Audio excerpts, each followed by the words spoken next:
What's up, guys? This is the Untitled Gaming Podcast Project, and this week we are, instead of talking about stuff from the past that we bring up, every single time, we're going to be talking about stuff that we've been doing more recently instead.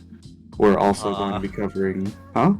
I want to keep scraping the bottom of the barrel. Come on, Keep let talking me. about the same like five franchises every week. Why am I not allowed to? God damn it! We're also going to be bringing you some news updates for the week, but as always, I'm Tyus. And I'm TJ.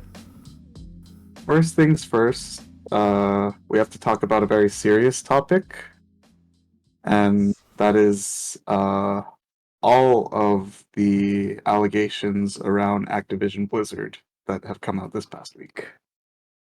Yep. It's really just kind of heartbreaking at this point. It's heartbreaking, it's disgusting, Yes. it's there's so many things that are wrong with it. I feel like coming from the perspective, especially for like people like us, and I know you yourself, you work in the industry, and me, it's like growing up, it's like I always like fascinated by like wow, what it must be like to work for gaming companies and to hear stories like this come out, it really just it's shocking, really just eye opening. Yeah, and like this isn't the first time that stuff like this has come out.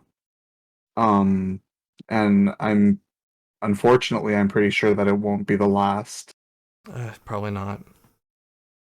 But um, we both felt that it was important to talk about this because remaining silent on the matter is almost the same as standing with the accused at this point, Yeah, and that is not something that we want to do.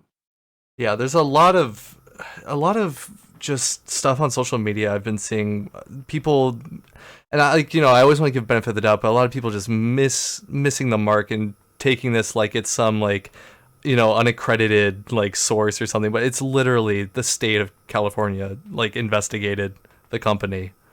This is Yeah. there's no room for like the he said she said, like this is an investigation by the state. Yeah, like this isn't some twit longer or whatever. This isn't like, it's not some like what if sort of thing. This is stuff that has actually happened.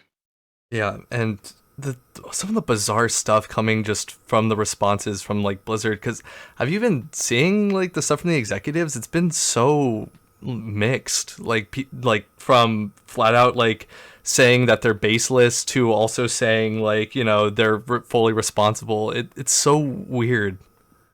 Yeah, um it's so off. Like I don't understand. Like I just don't get it because they're saying, "Oh, like this would never happen," in our workplace, and other people are saying like, "Oh no, we fully accept responsibility," and it's like, well, which one is it? Exactly. Like that's the thing that it's so like uncomfortable reading that, and I can't imagine what it must be like to just like be an employee and see like the higher ups like discussing it, so and you've experienced it firsthand. For the people who came forward, like you are very brave, Yeah, honestly. absolutely, absolutely. And I mean, message to everybody out there: if you're facing any sort of adversity in the workplace, anything like, let it be known. It's you're doing yourself like justice and justice for all your coworkers. Yeah, it's it's definitely scary, and obviously, I can't say anything from the point of view of a woman because I'm I'm a I'm a male, so Hmm. uh, I have I have that luxury and that what's it called that privilege of Yeah. I'm in most cases not going to be discriminated against because of my gender, Hmm. but um I can understand that it's a terrifying prospect, especially for a woman because, so often their troubles and their issues are minimized and you know they're constantly being gaslit or they're constantly being ignored. But It's so disturbing. yeah, it's for lack of a better word, it's fucked. Yeah, yeah.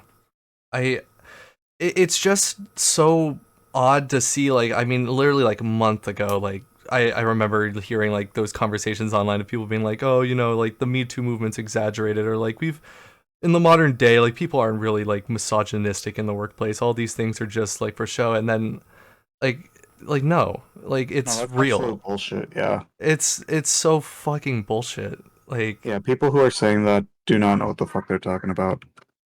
yeah, it's the reason why like people can get away with it, or people that just downplay this shit. It's fucking monstrous to even like suggest. Ugh. It's frustrating, and it's not only frustrating for that. There's of course, like there's people that are probably working at Blizzard that probably didn't even have any idea, and their jobs are going to be affected by this, and it's due to the fucking executives letting this shit fly. Yeah. Uh, you know, I know that you have a friend who works at Blizzard. I do. I talked to him recently about this. He works on the Overwatch team. He told me from his experience, because they've been mainly working from home, he hadn't really seen any of that. His team's always been very nice. So, from his perspective, he hasn't had that on his end. But then again, this did have more to do with the World of Warcraft team. And yeah, so, as far as I can tell, it's very easy to kind of lump a lot of these groups together. But there are also separate teams that maybe didn't have as much influence, but it still impacts everybody. And that's Yeah. the thing to remember, really. And like ultimately, like it's really the it's all the responsibility on these people who just were neglectful and like just let this shit fly, like under management. Like I can't believe that. Like it's not the fault of the people online who are upset. It's not the like that's the crazy shit. It's like, people would point to this and be like, "Oh, cancel culture." It's like, how about we point to the fucking person who like couldn't just be a fucking like responsible adult? Yeah, I don't like the idea of cancel culture in the sense that um you know, It's thrown around a lot too. yeah, for me, I think it's bad when, somebody actually makes like a legitimate effort to change. Yeah. And they follow through with what they say and Oh, people still absolutely. just refuse to give them any support because, oh, you did this one bad thing, like, I don't know, maybe like 5 years ago or whatever. And it's Yeah. like people can change, and if they're showing a legitimate effort and they're showing actual growth and whatnot, then I say, you know what, give them support because they're proving that, they are capable of growth. Absolutely. Yeah, For the absolutely. You should people never be defined by your worst mistakes. Yes, for the people who think that, oh, this person did one bad thing like 5 years ago, like, oh, they said one racist thing, I don't know, like 5 years ago, and they're like, and they haven't done anything remotely similar to that since, but they continue to, you know, like say negative or bad things about them. I don't agree with that. Same. Yeah. No, I agree with you. Yeah, but in this case, I think that all of the people who are, canceling their World of Warcraft subscriptions, like not playing any Blizzard or Activision products. I think that that is the right choice right now because uh, until I think Blizzard, well, I guess Blizzard is already losing a significant amount of money, but until they like lose more, I don't know if changes are going to be made or not. Yeah, I don't see it. I watched Jim Sterling's video earlier today going over it, and I mean, like like they have a very like I guess very burn it all to the ground approach to it, and like I don't know if necessarily that's the answer. I understand the emotion behind it though. And like I don't know what the right answer is either, because like yeah, at this point, after everything, how do you come back from that? Like, how do you fix that in a workplace? I don't know. And yeah, personally for me right now, it's like I play probably like at most like a little bit of Overwatch and Call of Duty, and like I don't know if I'd feel good playing that anymore, honestly. And yeah, it's like I don't know, and like I'm not here to judge people that like still want to play those games, but like yeah, for me, like I couldn't feel good playing it at all. Yeah, it. I mean, I've had the Battle.net launcher like uninstalled for a while. Hmm. Um, but yeah, at this point, um, I definitely wouldn't feel comfortable playing any Blizzard Activision product. Yeah. Uh, and like I don't know if you've seen it, but there are people who are like um kind of boycotting uh Blizzard in WoW right now because they can't um like they they have to they still have their subscriptions but they've canceled it. So but they, Hmm. have the rest of the month. So there's a Right. bunch of people standing together like in certain areas of WoW just to show that like, they don't Solidarity. agree Yeah. with yeah. I like that. Honestly, yeah. It just feels gross, man. Really, really, like God, I don't know. It again. I'm just gonna keep repeating myself at this point. I just keep saying how upsetting, how disturbing, how fucking like detestable this is. Yeah, it's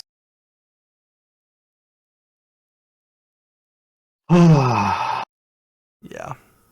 To the victims, look after yourselves. Do everything you can. I pray justice will be served.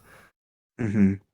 And to everyone out there who may be undergoing this, and you're in this place where you don't know how to come forward with it. I hope you all all the courage. If I could send it digitally, I would send you my courage. Just one more thing. I just this was something that really like kind of disgusted me. Hmm. So they posted about or like in the the investigation it was posted that, one of these employees actually um uh committed suicide because of Yeah, the harassment that she faced, right? yeah, I read that. Yeah, Did you see what Blizzard said in response to that? didn't they? Fuck. I don't remember exactly, but it was borderline just like denial.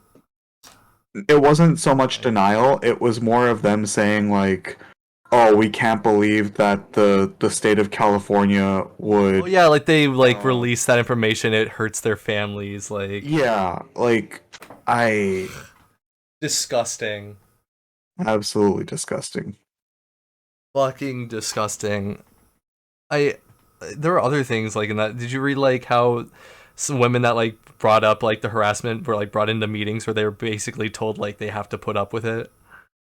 Yeah, or like how one woman when she wanted to take her vacation, her advisor made her write a summary of what she was going to do on her vacation. Ugh, fuck that. Oh my god, I didn't even see that one. Yeah, it's That's yeah. I don't. Again, I don't know how to fix that. I really don't. I'm avoiding Activision Blizzard. yeah, same. Uh, Well, again, obviously, our hearts go out to everybody affected by this, and we gotta hope to do better. Mhm. With that being said, we're gonna move on with the podcast. We're obviously this podcast isn't always this serious, so we may be more jovial, but we don't want that to take away from the seriousness of the events happening with Activision Blizzard. Yep.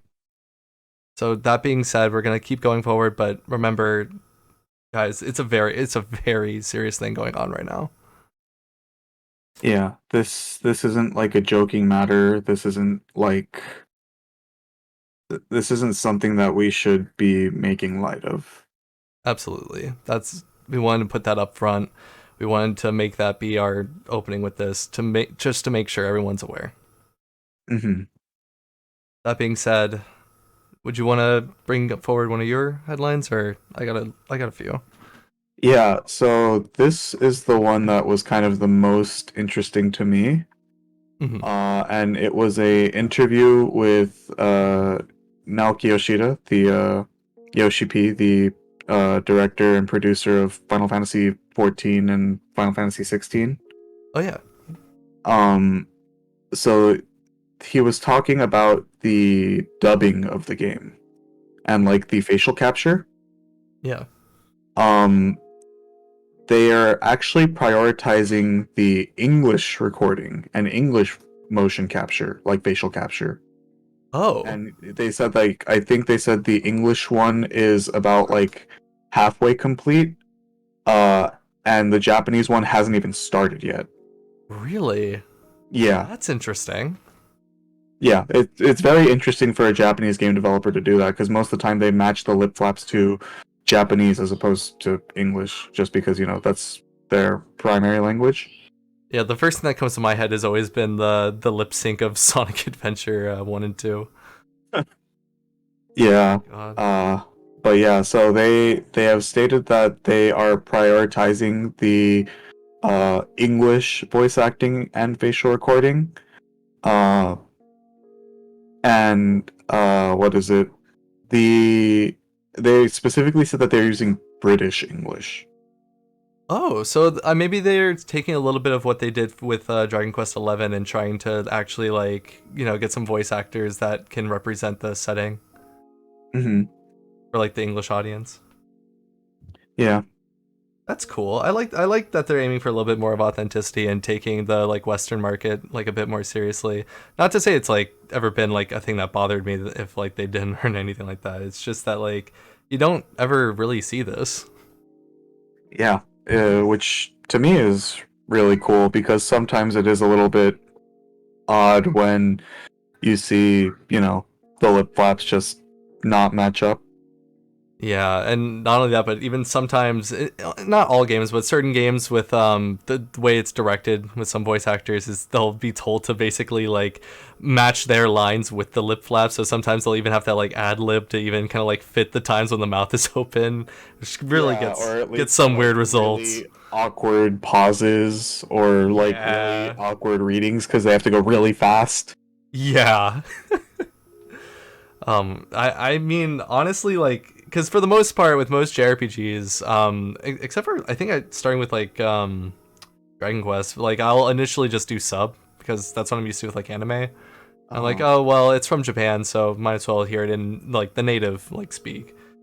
But like this is cool and like actually like for people that play dub and like, hey, I may even just like do it just to see these performances. Playing through Dragon Quest 11 with the dub on, I honestly don't so far have not had a single moment where I'm like, oh, this like voice actor is hamming it up a bit or like there's a certain thing with certain like dub voice actors, and that's not like nothing against them. It's its own form of acting, but like sometimes it takes me out of it.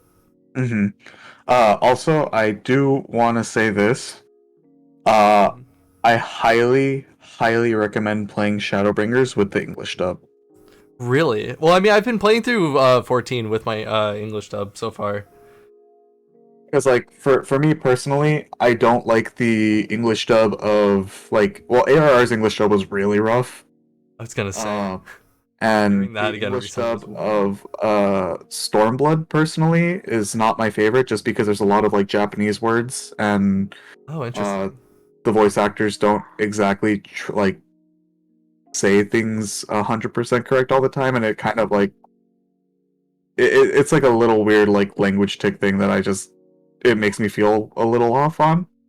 Yeah, that's interesting. I didn't even notice that. Yeah, but then the English dub of Shadowbringers is so good. Well, again, more things to look forward to as I head into Shadowbringers then. Yeah. What is your stance on old Alphino versus new Alphino? I cannot take old Alphino seriously at all. Thank God. I thought I was like the only person. I mean, Maya is also the same way, but like Well, for me, I it's feel because like like mhm, his voice actor is Sam Riegel, yeah. and I've listened to him on the popular D&D show Critical Role, Oh, oh my God, I didn't even know. and they're like in their second campaign, which finished recently, he plays like just this chaotic little gremlin.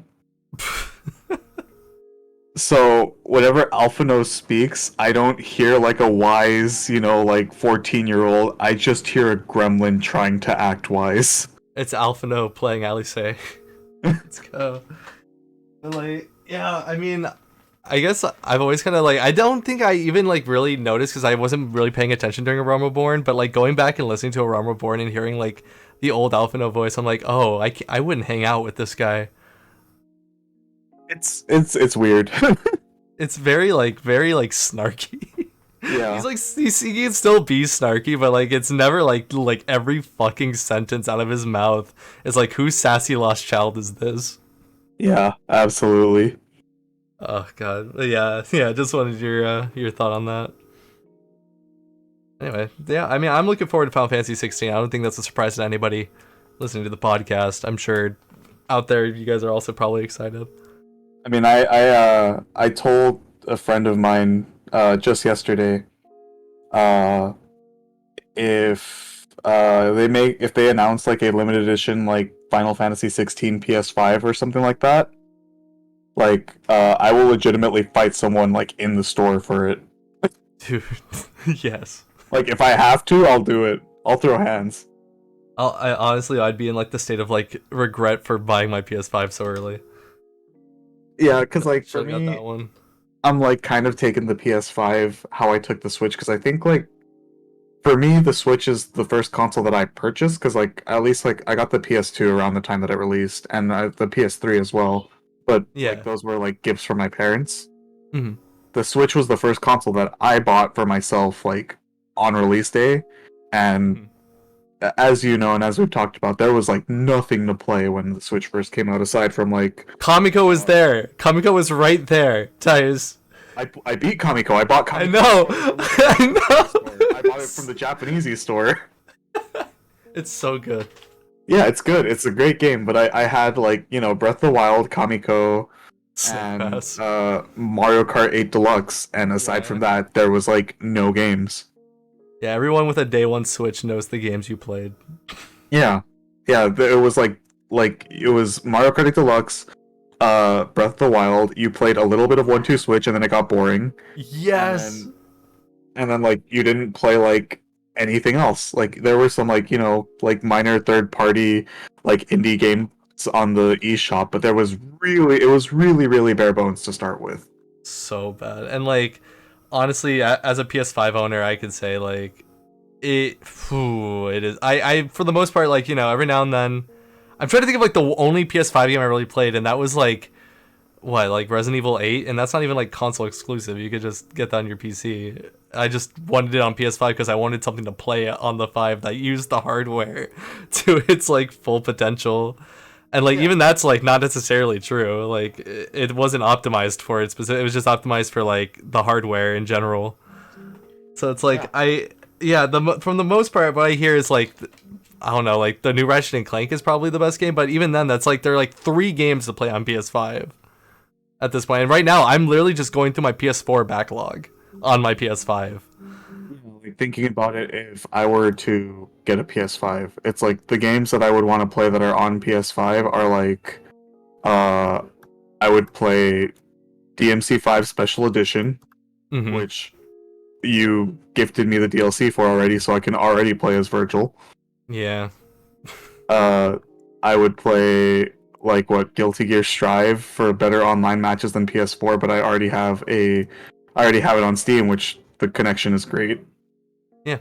So realistically speaking, there's no reason I have no reason to own a PS5 at the moment. Like I know Spider-Man is good, Yeah, but I I'm beat not that. It's yeah. I'm not particularly interested in it. It's like I'm not saying it's bad. It's just not my particular cup of tea. I was gonna point out it's kind of underwhelming. Oh, really? Yeah, at least from because I loved the first one, and like again, I don't even think it's a bad game. I think it's good. It's just like I feel like it really felt like Sony was like, we need something day one to like put on here, and so they're like, oh well, Spider-Man was really good. Let's just like basically update the graphics like engine, and then like just make another one that's base. Like it's a shorter. Like I would like basically say it's like you took Spider-Man the first one, you cut it in half and then sold that like on its as like a $50 game. Which by the way, the price isn't bad at all. Like I think honestly the way they handled it, price wise and everything, like really good. Yeah, from what I know, at least Miles Morales like retails for like what, like 40-50 bucks because Yeah, it's not like it's a Spider-Man 1.5. yeah, it's not like a full game. It's more like a I wouldn't say like a teaser. It's just Yeah, not exactly like a full game, I guess, is yeah, what I'm trying to say. yeah, but like it's not something worth buying the console over for sure. But I feel like they wanted it to be in a way. I don't know. Yeah, I mean, like, I think we're in agreement here, but I would say that personally, uh, Breath of the Wild was like a console seller. Oh, easily. Like, That's I'm like my pretty sure we're in favorite game of agreement all there. time. Yeah, yeah. I fucking love Breath of the Wild so much. Like Yeah, nothing will ever like come close to that feeling. Well, I don't know about that. I don't want to say that. I want something to come close to that feeling. But like yeah, yeah, like getting my Switch and then like loading Breath of the Wild and being like just exploring. Like holy shit. That's a console selling game. that is 100% a console selling game. Easily, easily. But yeah, PS5 is still just selling out constantly, and I don't necessarily know why, other than it's people that know that it's gonna sell out quick, so they want to buy it before it sells out again. Yeah, I mean, I think it's like that. I mean, like I had a similar experience with the Steam Deck Oh yeah, yeah, yeah, where I bought it because I was like, well, what if like it turns out to be absolutely amazing, and then I cannot get one until like, like 2023. yeah, and all the chip shortages and things like that affecting like marketing, so it makes sense. Yeah. But yeah, I mean honestly, anyone out there waiting to get a PS5, you're not missing much. Like legitimately, you could probably get some better experiences even just like on the Switch or on like a basic PC than stuff that's on the PS5 right now. It's nothing like to me personally, there's no experience on the PS5 that I feel like has made me be like I couldn't get this anywhere else. Oh, really? Yeah, for me personally, even with like the controllers, like I don't like the haptic triggers on there at all. Like I had to turn them off. Hmm. Like I don't know, to me like yeah, cuz I mean, I to be fair, like I have a PC that like can run games like pretty well. So like I was Yeah. never really like, never really like trying to like keep up with anything, but yeah, with everything at least console exclusive wise, I mean, to be fair, I haven't played Ratchet and Clank. Maybe that's the one that'll really change my opinion on it. But I, I am a very big fan of the Ratchet and Clank series, so I do want to play that one. I'd already Um, explained my story of it getting fucking robbed constantly. I don't know if I did that on stream or on podcast, but I'm yeah, fairly certain it was on podcast. yeah, probably. I'm not gonna get into that again, but I liked Ratchet and Clank when I played like the first one a bit. I never played the reboot though. I haven't played the reboot either, but I've heard it's good. Yeah, it's free on PS Plus, so I technically have it. But yeah, maybe I'll get around and just play that and decide if I want to drop the $70 for Ratchet and Clank Rift Apart. $70, man. I just don't want to pay that for a game. I know that you don't, and like like I'm not saying you're wrong in feeling that way. Mhm. Um, I'm not even saying but the game company's wrong for pricing it that way either. yeah, it's just like with how hard these game developers have to work. I mean, like as we know, like most game developers are under some form of like, crunch culture Pressure. where Yeah. they're forced to work long hours, overtime, unpaid overtime, etc., just to meet deadlines. Um, part of me is kind of like, on one hand, I'm glad to see the price of games going up because like I get why these why games, well, or like it feels like we're conditioned to being like, we're used to games being cheap. We're used to them being a static $60. Mm-hmm. But realistically they should be increasing in price as as like inflation and whatnot goes up. Mm-hmm. But yeah, like I don't know. It's a weird situation because like at the same time, like, yeah, I don't want to spend money either. Yeah, I mean, like that's the thing. Ultimately, if what it costs to have like like a crunch culture free like game industry is just like another $10, like I'll take that like easily. Like I won't even complain Hmm. if that's what it takes to like let the employees like be able to like have a fucking life. Like yeah, of course. Yeah. But yeah, just in obviously like in the young adult life of having a minimum wage job and trying to navigate having an apartment, bills, and this and that, it's hard to justify the price. But that's my unique experience, and I don't want to like let that like affect it. You know what I mean? Yeah, no, I 100% get it because like, I mean, hey, I also work like a job that I get barely paid a little bit more than minimum wage, but it's like, if I had the choice between paying like $70 for a game or $60 for a game, I'd prefer the 60. Oh yeah, obviously. Yeah. Not even gonna lie and be like, oh no, like, but ultimately, like, it comes from like the outlook that hey, like this is making lives better for the people that are making these. Like, absolutely, like, Yeah. do what you gotta do. But yeah, so I think we started this on Final Fantasy 16. I am, of course, looking forward to that game, and it's gonna be fucking amazing. I hope everything is lined up for that game to be incredible. Yeah. So Absolutely. yeah, let's fucking go, Final Fantasy 16. I can't. I honestly cannot wait. Me neither. With that said, I am gonna move on to the next headline. And this is one that I kind of got to ask you about because I know you're going to have more insight on this. And I don't know if this is something that you're going to bring up in the next part of the podcast. We can skip and go to the next topic. You can bring one up, but I'm talking about Pokemon Unite and some of the controversy regarding pay to win. Yeah. I've been playing a lot of Pokemon Unite. Mm-hmm. I am a fan of the MOBA genre. Mm-hmm. There is a bit of a pay to win aspect to the game. Mm-hmm.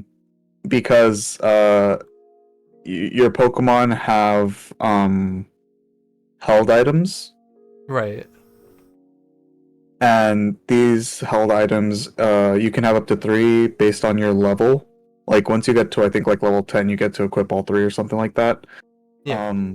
But uh these held items increase your stats from anywhere between, or from, like, it's just a few percent. It's not like a massive increase, Right. but it still is um Enough to give you like an edge.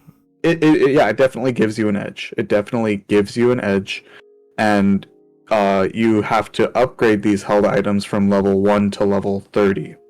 Okay. And leveling these up, you have to pay a currency, like they're called, like, I think, like level up coins or whatever. Oh, that's fun. And Fun bucks. essentially, like, and uh you you can get them for free, but you can also pay to get more. Right. Right. Yeah, So that's pretty flagrant. Pay to win. Yeah. yeah, and I learned this recently. Like once you get the items to like level 10, and then like further to, like, I think level, or yeah, no, I think it's level 10. The items get like a secondary effect. Uh huh. So like leveling up all of your item, and there's like a bunch of items in the game, and like they work for different like the different like types of Pokemon that you have. Oh, okay. So like, one could be better for an attacker, one could be better for like a tank, one could be better for like a defender. Hmm. And because of that, you and because you don't know who you're going to be playing with all the time, Right. you're going to want to have like stuff leveled up uh for each role for when you play like online or whatever. Yeah, that makes sense. And sometimes based on like you might, if you don't have like the correct item leveled up for your role, it can be not good. Oh no, God. I I mean like, cause the game's is it fun? The gameplay? The game is really fun. Like I will say that, like, without a shadow of a doubt, I think the game is incredibly enjoyable. And for me, it's because I play MOBA games, so I'm uh I guess used to it. Mm-hmm. Whereas there might be people who aren't. Hmm. But at least my experience with the game has been a lot of fun, especially playing with like other friends who play MOBAs. And Uh-huh. granted, it could just be the experience of like like beating up a 10-year-old, but like, but That's true. damn, it feels good. I could say that much. I mean, that's good.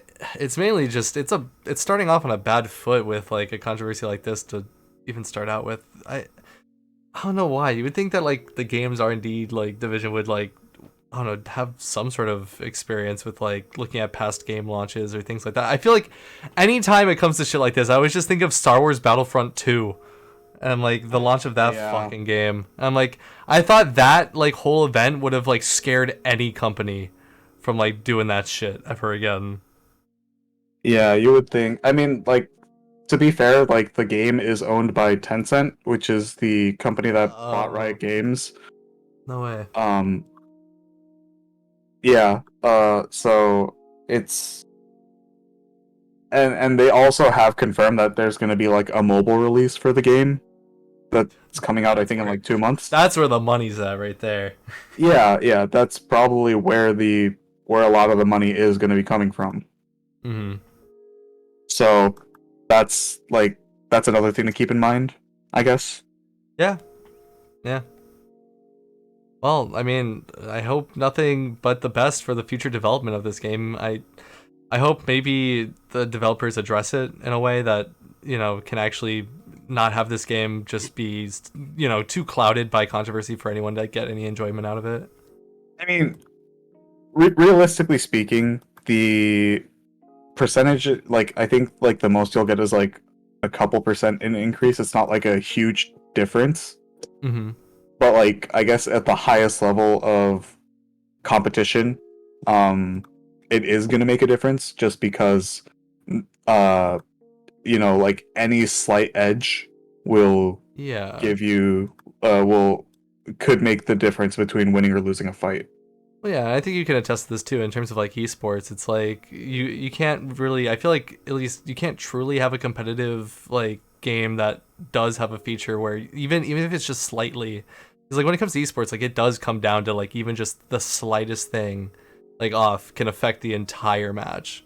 So like I making a competitive nature for a game that does have a feature that even though it may be minuscule or even like maybe not like as like it doesn't like turn the tables as much as you would think, it still affects like the outcome and like it would be hard to like form any sort of competitive for that, I feel. Yeah, it's with esports, it's a very, I guess,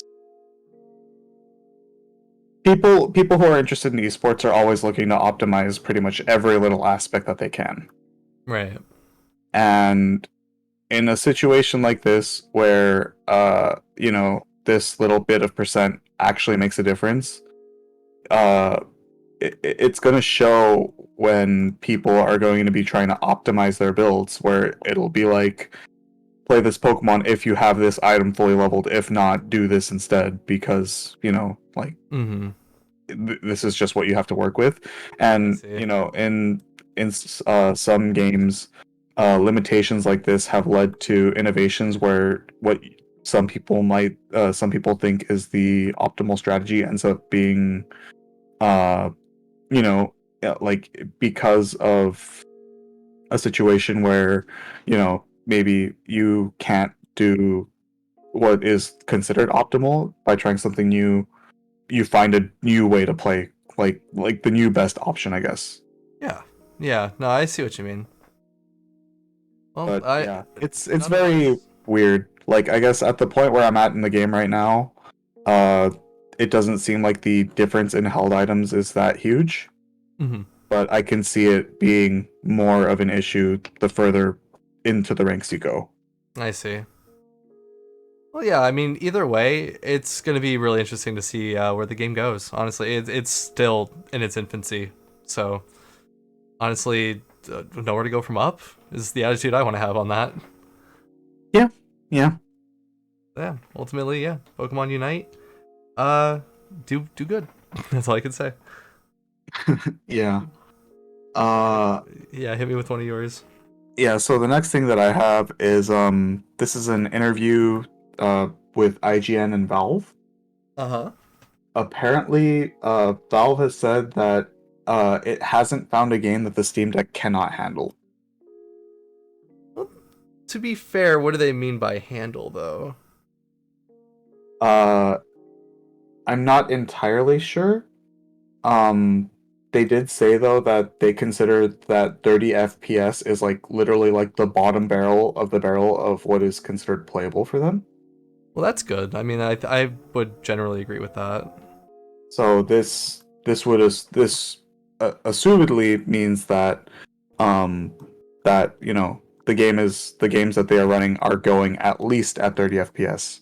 Well, that's actually good. Yeah, if that like follows through and if like they so far like testing out the games that they like are on the Steam library, like if they all run at like at the bare minimum like a solid 30 FPS, like that's really impressive. Yeah, yeah. Ultimate, I'm just excited to see this thing when it actually comes out. Like literally just so excited. Yeah, I can't wait till I get mine. And also on the subject of the Steam Deck. Hmm. Um uh apparently there is a potential for the 512 gigabyte one, the $650 one, Oh yeah. being shipped earlier than expected Whoa, what? because like if for the reservations, because like how would I put it, Like early adopter thing or I'm not sure if that's even the right way to look at it. Like, because right now you can't even pre-order the new like the Steam Deck. right? Um, but if you go to like the Steam Deck like purchase page, Hmm. it'll show you that like you can, what's it called? Uh, sorry, I'm pulling a blank. You could pre-order uh starting like the next pre-order date is gonna be like in quarter. It used to be quarter three of 2022, Hmm. but now the availability is for quarter one of 2022. Oh, okay. So maybe they are producing it faster than expected, or they've got more That's parts, or surprising. I don't know. That's surprising. If it comes to that, it's like a lot of like studios are struggling with a lot of the manufacturing stuff. If they manage to do that, like genuinely, like wow, that's Yeah. pretty impressive. Oh, dang, Steam Deck, do good. That's all I can say. But like, genuinely, like that thing's gonna shake the market. I'm really excited to see how it goes. Oh yeah, you can. I'm definitely gonna let you see it when I get it. Please, I want to try those two touchpads. The two, Mario like 60 the button Mario placement's a 64 little bit touchpad run. janky. Yeah, that's the thing that like initially just like looking at the looking at the like console, it was like looking how high up they are and like they're all just horizontal. I was like, okay, they're all Yeah, just it's a little weird, but you But know. like the other thing was like every single article kept saying like supposedly they're comfortable, but they're all citing the one IGN like preview. Like so Yeah. far, the only consent, like the only sort of feedback we have regarding it is from an IGN preview, and people keep citing that as like the end all be all. I'm like, ultimately, it's gonna come down to everybody's own unique preference. Like, don't go based on that. But like, I do imagine like for the most part with like most video games and stuff like that, like if I could adapt to the fucking Wii, I could probably adapt to that. Anytime it comes down to questionable controller design, I just think, remember, I played like every fucking Nintendo console. How the fuck did I get to where I am today? Yeah, that's true. So yeah, definitely not too worried about that. I used an N64 controller, dude. I'm built different. Literally. Oh my fucking god, dude. Literally. Um, my next headline is about the Olympics that are going on right now and how they played a series of JRPG music and Sonic. Ooh, during the opening ceremony. Dude, the when they busted out the Proof of a Hero, which is the Monster Hunter kind of like main theme almost, like it's like very like how would I put it? It's very much like very classic Monster Hunter. Yeah. When they played that, it was so sick. Oh yeah, I totally forgot to even mention Monster Hunter. I just said JRPGs. Yeah, Monster Hunter also. It's like surreal. Is that the word I'm looking for? Surreal hearing it over like an official like literally like the Olympics. Like I don't even know how to find a word to even describe how big that event is. It's definitely something that I never expected. Yeah, the only thing, because did you watch it live or did you like manage to find some VODs before they were taken down? I saw the VODs before it was taken down. Yeah, that's the thing I was getting next, like, because I've only seen two so far, and it was the Final Fantasy Victory theme, and then also Sonic the fuck, what is it? No, not that. I'm trying to remember. Is it Stardust Speedway? No, Stardust Speedway is Sonic CD, isn't it? You don't know. I'm having a conversation with myself about Sonic right now, aren't I? The only one I know is Green Hill Zone, dude. Yep, yep, yeah. God, And fucking. like half of the Adventure 2 soundtrack. Oh, the resident Sonic nerd here on the podcast, trying to remember what the fuck it was. But I those were the only two I saw, and then I knew that like this happens with every fucking Olympics, but like NBC takes down any sort of clip you try to take. Yeah, I think it's crazy that only they have the rights to cover the Olympics. it's a little bit odd. Yeah, like I don't know. It's weird, and also like it's like, are you NBC? Are you really losing money if someone clips just like little moments of like the songs from the opening ceremony? Like I don't get it. Like Yeah, I just genuinely don't get it. I saw clips before they were taken down. I saw them on Twitter, and like I said, it's just weird to me. Like like you said, it's very surreal in the sense that it's just like, damn, they really out here doing that. Yeah. Also, it was Starlight. It was Starlight Zone. So there. Now I know. Haha. I knew the whole time. But yeah. I mean, the other thing is like that. I really want this to be the precursor to is I want them to fucking add esports to the Olympics. Like so fucking bad. I mean, they technically do. They do? Yeah, there's actually like a Street Fighter 5 like Olympics thing going on right now. Oh no way! I actually didn't even know that. I thought that was still like a thing that was being fought for. No, like that's just a thing that's happening. Like unironically happening. Holy shit! Jesus Christ! Look at me! I just walked out of a fucking time machine. And I know that like there are some players who are participating in it who are not exactly happy. Oh really? Uh because it's all being done online because, you know, like COVID and whatnot, like this is something that has to happen. But Street Fighter V's netcode is bad to say the least. Gotcha. Gotcha. Jeez. I uh, I I could see that. yeah, so there are players who are not exactly excited with the fact that it's online only, and Understandable. yeah, it's understandable. Like, quite literally, one of the best, or probably the best player in North America and arguably the world. His name is Punk. Mm-hmm. Uh, he he quite literally lost a like one of the online qualifiers because of lag, Oh god. That's so fucking disappointing. and he even posted it like because he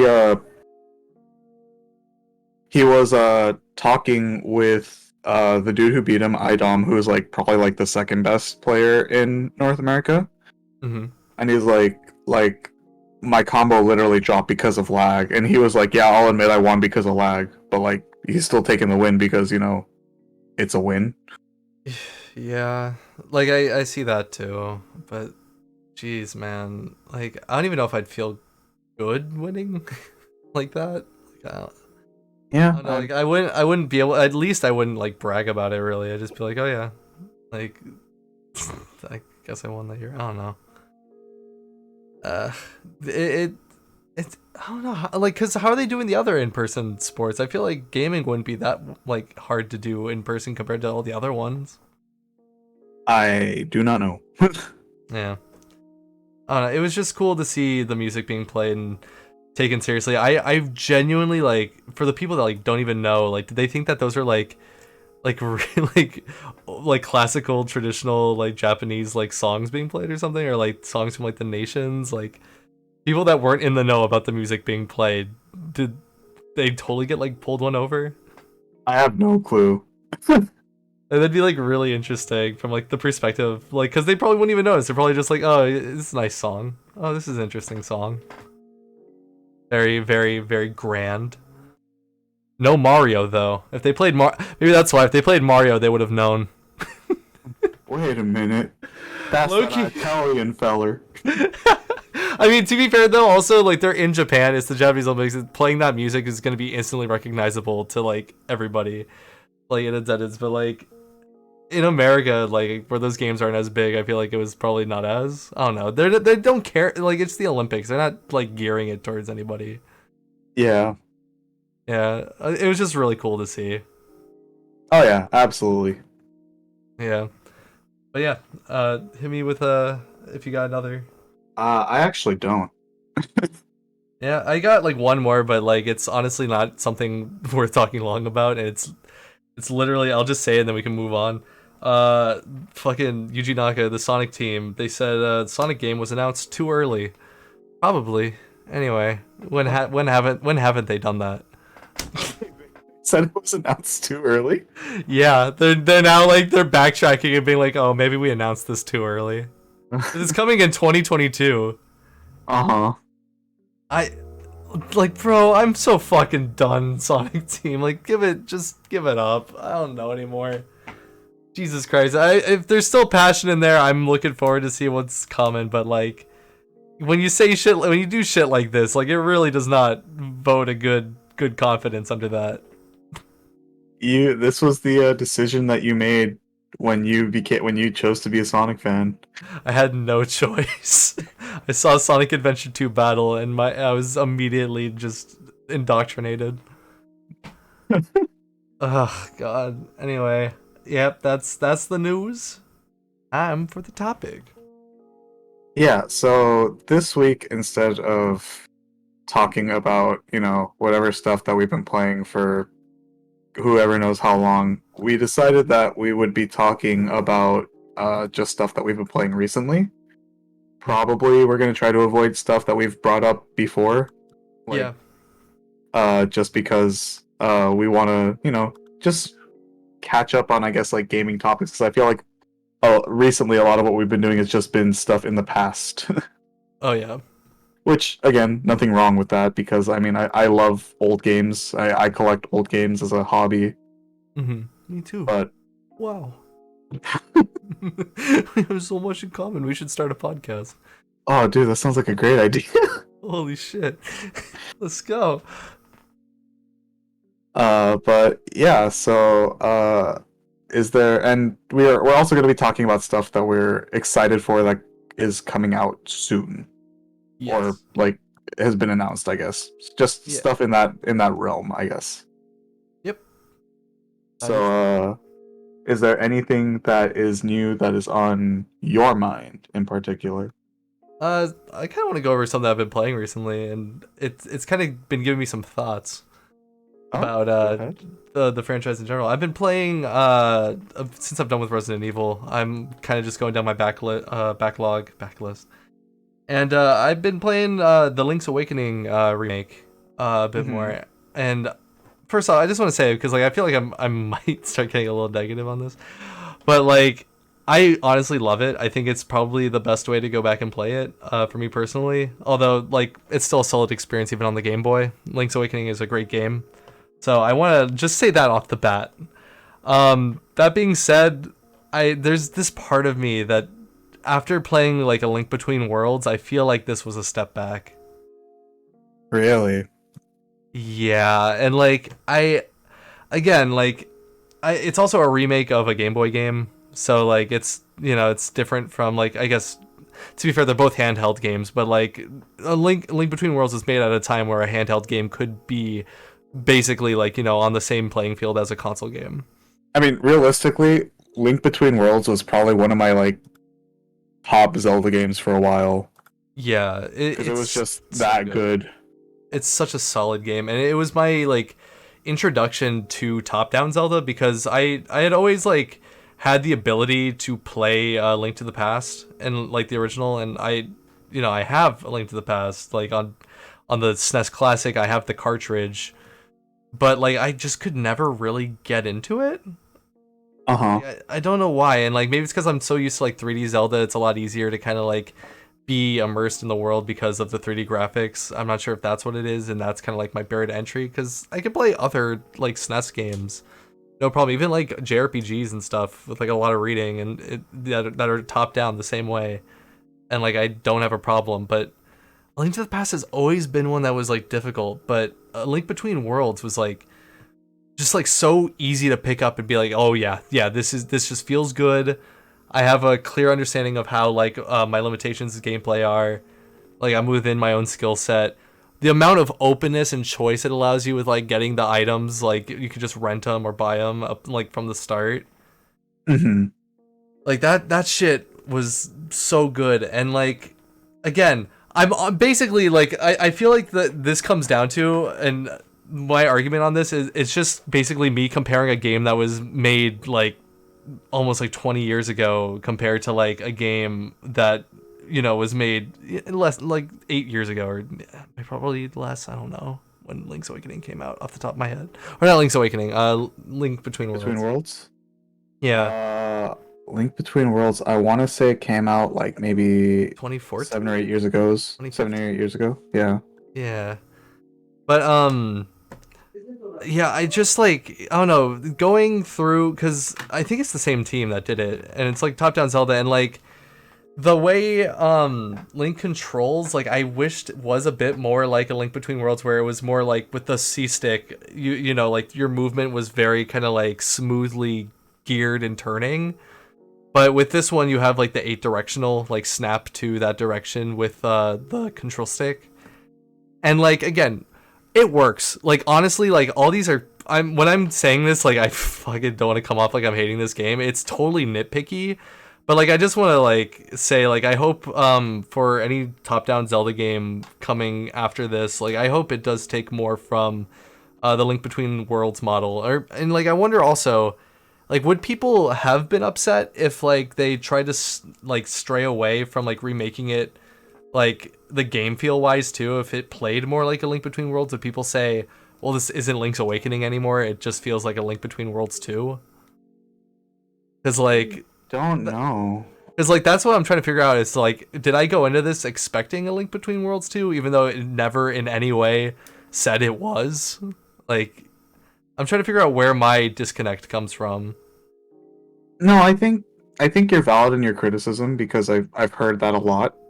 Like a Hmm. lot of people tend to find that uh the Link's Awakening remaster, remake, or whatever you want to call it, Hmm. is a bit We had a whole underwhelming. episode on this, guys.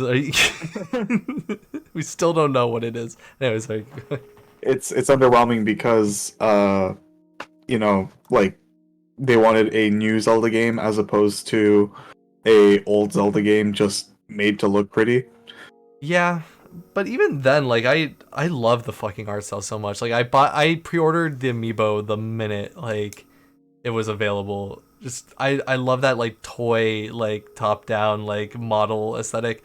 Also, in terms of praise, the soundtrack is fucking amazing on the remake. Like, I love its mix of like actual instruments with like chiptune.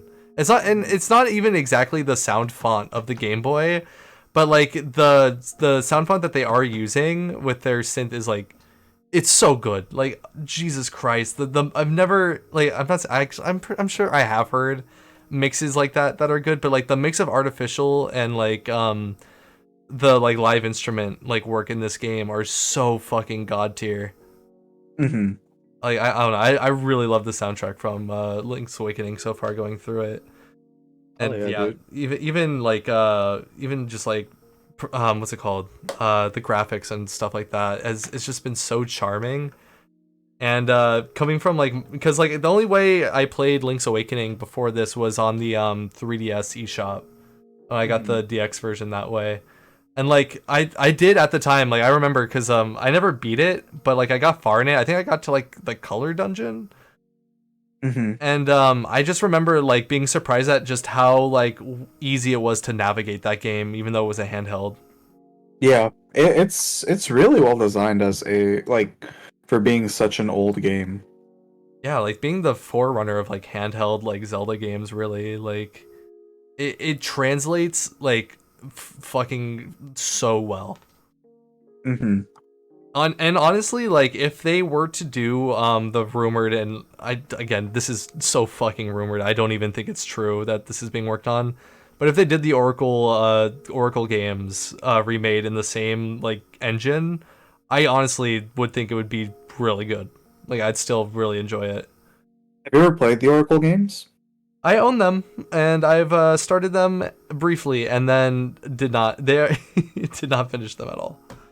It's like realistically, those are some of my favorite Zelda experiences. Really?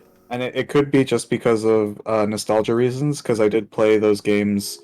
Uh, they were technically my first introduction to Zelda as a franchise. Uh huh. Um, but I love both of those games to death.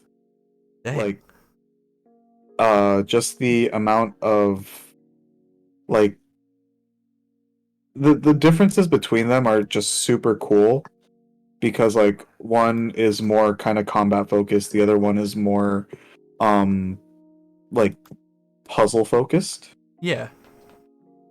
So there's that aspect. The whole the I'm not sure if you're aware of this, the password aspect. Oh. Uh, so when you beat the either one of the games, it Hmm. gives you a password to put into uh the other game. Oh, right. Yeah, I know what you're talking about.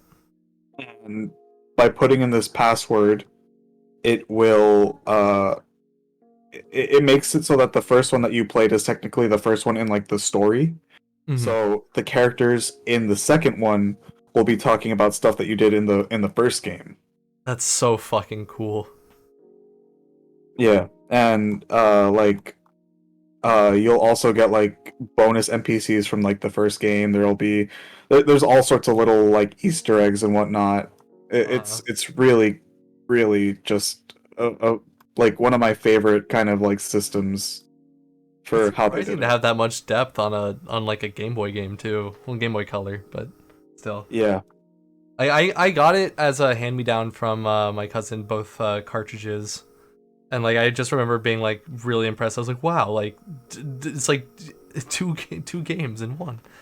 But Yeah, one of my favorite things actually was my cousin gave me the guidebook for both the games, oh, that's cool. and it's a dual-sided guidebook.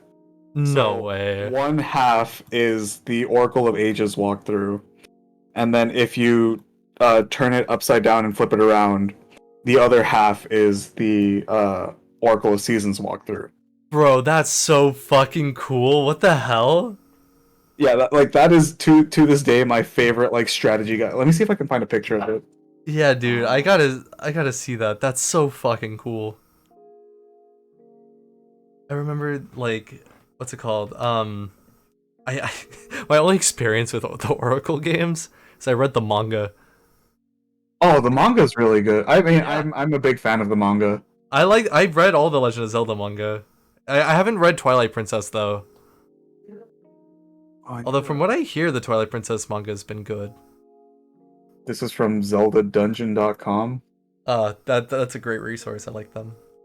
or .net. I'm sorry. And you can see on the like little cover images, it says double-sided collector's edition or double-sided collector's cover. Oh, that's sick. Yeah, I see it. So yeah, if you turn the book around, it's the opposite game's guide. Also, that artwork is so fucking good too. I love the artwork from the Oracle games. The aesthetic is and like the fucking like opening cutscene of Link's Awakening that kind of like actually animates that art style. Like even though it's like So good. it's so beautiful, I want to see it used more so badly. Like God, I love So it good. so much. It just fucking like it's so good. It's yeah, that's all I'm gonna keep saying. It's so good, so good. But like yeah, the manga was really good. I liked all the Zelda manga. I can't think of like any that like really had a bad time reading. Freaking The fucking which one is it? Volvagia made me fucking Yes, cry. yes. I knew we were gonna fucking do yes. The Ocarina of Time manga giving Volvagia a backstory. Made me fucking cry. God, that shit is canon. Volvagia the manga's fucking canon, dude. Oh my god. Oh, that shit is so good. And like I'm trying to remember because I think it's a couple that makes those. I'm trying to remember if it was like that they're a couple or like they're like really passionate about the Zelda series. And like it was really cool to see that like when they did Hyrule Historia, they even commissioned them to do like a little Skyward Sword like prequel manga that like they put in there. Oh, I didn't Then know that. That's yeah, so did you not know? sick. Yeah, it's like it's supposed to be like the story of the first hero as like before the goddess Hylia like rose the Sky Island. Oh, that's so cool. And like it's like basically the origin of the whole reason why like Hylia's waiting for her knight kind of thing. It's really really cool and like you could tell that like the people behind like the manga have always been like so passionate about the series. And like this was like truly just like a labor of love for them. And it Love made me that. even yeah, it made me even happier when they like announced that they were doing Twilight Princess after like it's been so long since those manga came out and they're like now doing it again. I do hope the sales are doing well cuz for Twilight Princess they're not doing it like the other ones where like every game was kind of done in like either one or like two parts. Where I think right now Twilight Princess I think is on their 10th volume. Oh wow. Yeah, it's they're going like over a long course, but like from what I've seen from like little snippets, like they do a lot in terms of like world building for Twilight Princess that was like actually like really good like stuff like tying it even closer to Ocarina of Time. They let's just say they characterize the hero shade a lot more and give like way more direct connection. That's cool. I like that. Yeah, and like even though like it may not be like obviously like canon official, it's just like so neat to see like this interpretation. Nah, in my head, it's entirely canon. I know, dude, easily, fucking easily. I'm writing a Zelda theory video coming out at some point if I ever get around to making it. So it kind of deals with Twilight Princess. We'll get into that when we get to it. But yeah, I don't know. Just that was always like really cool, and I'm happy for them. Zelda is one of my favorite fucking game series, and Link's Awakening is a really, really fucking good game. If you guys like legitimately like, I did not say any of this to be like, don't play it. Play this game. Like legitimately, if you're on the fence about Link's Awakening, trust me, you'll love it. Like realistically, I'm pretty confident that you'll love it. Well, he said it. You'll love it. If you You'll love don't, it. you can write him an angry letter, write an angry comment down below. Yeah, if you don't play one of the Capcom ones that are better. Oh my god. That's so cool that they let Capcom make like Minish Cap in the Oracle games. Uh like maybe this is just my Capcom bias coming through, but It's our I Capcom bias. I love all of the Capcom Zelda games like to death. I think everyone. I rarely hear anything bad besides like maybe difficulty on like I the Oracle like games. Is it like not difficult enough or too difficult? I thought I heard that on the one that was focused more on combat, it was more difficult. Or no, puzzle one. It's the puzzle one. The combat one was the Well, easy one. I will admit that so Ages is the puzzle one. Puzzle? Yeah. Some of the puzzles in Ages can be pretty challenging. Mm-hmm.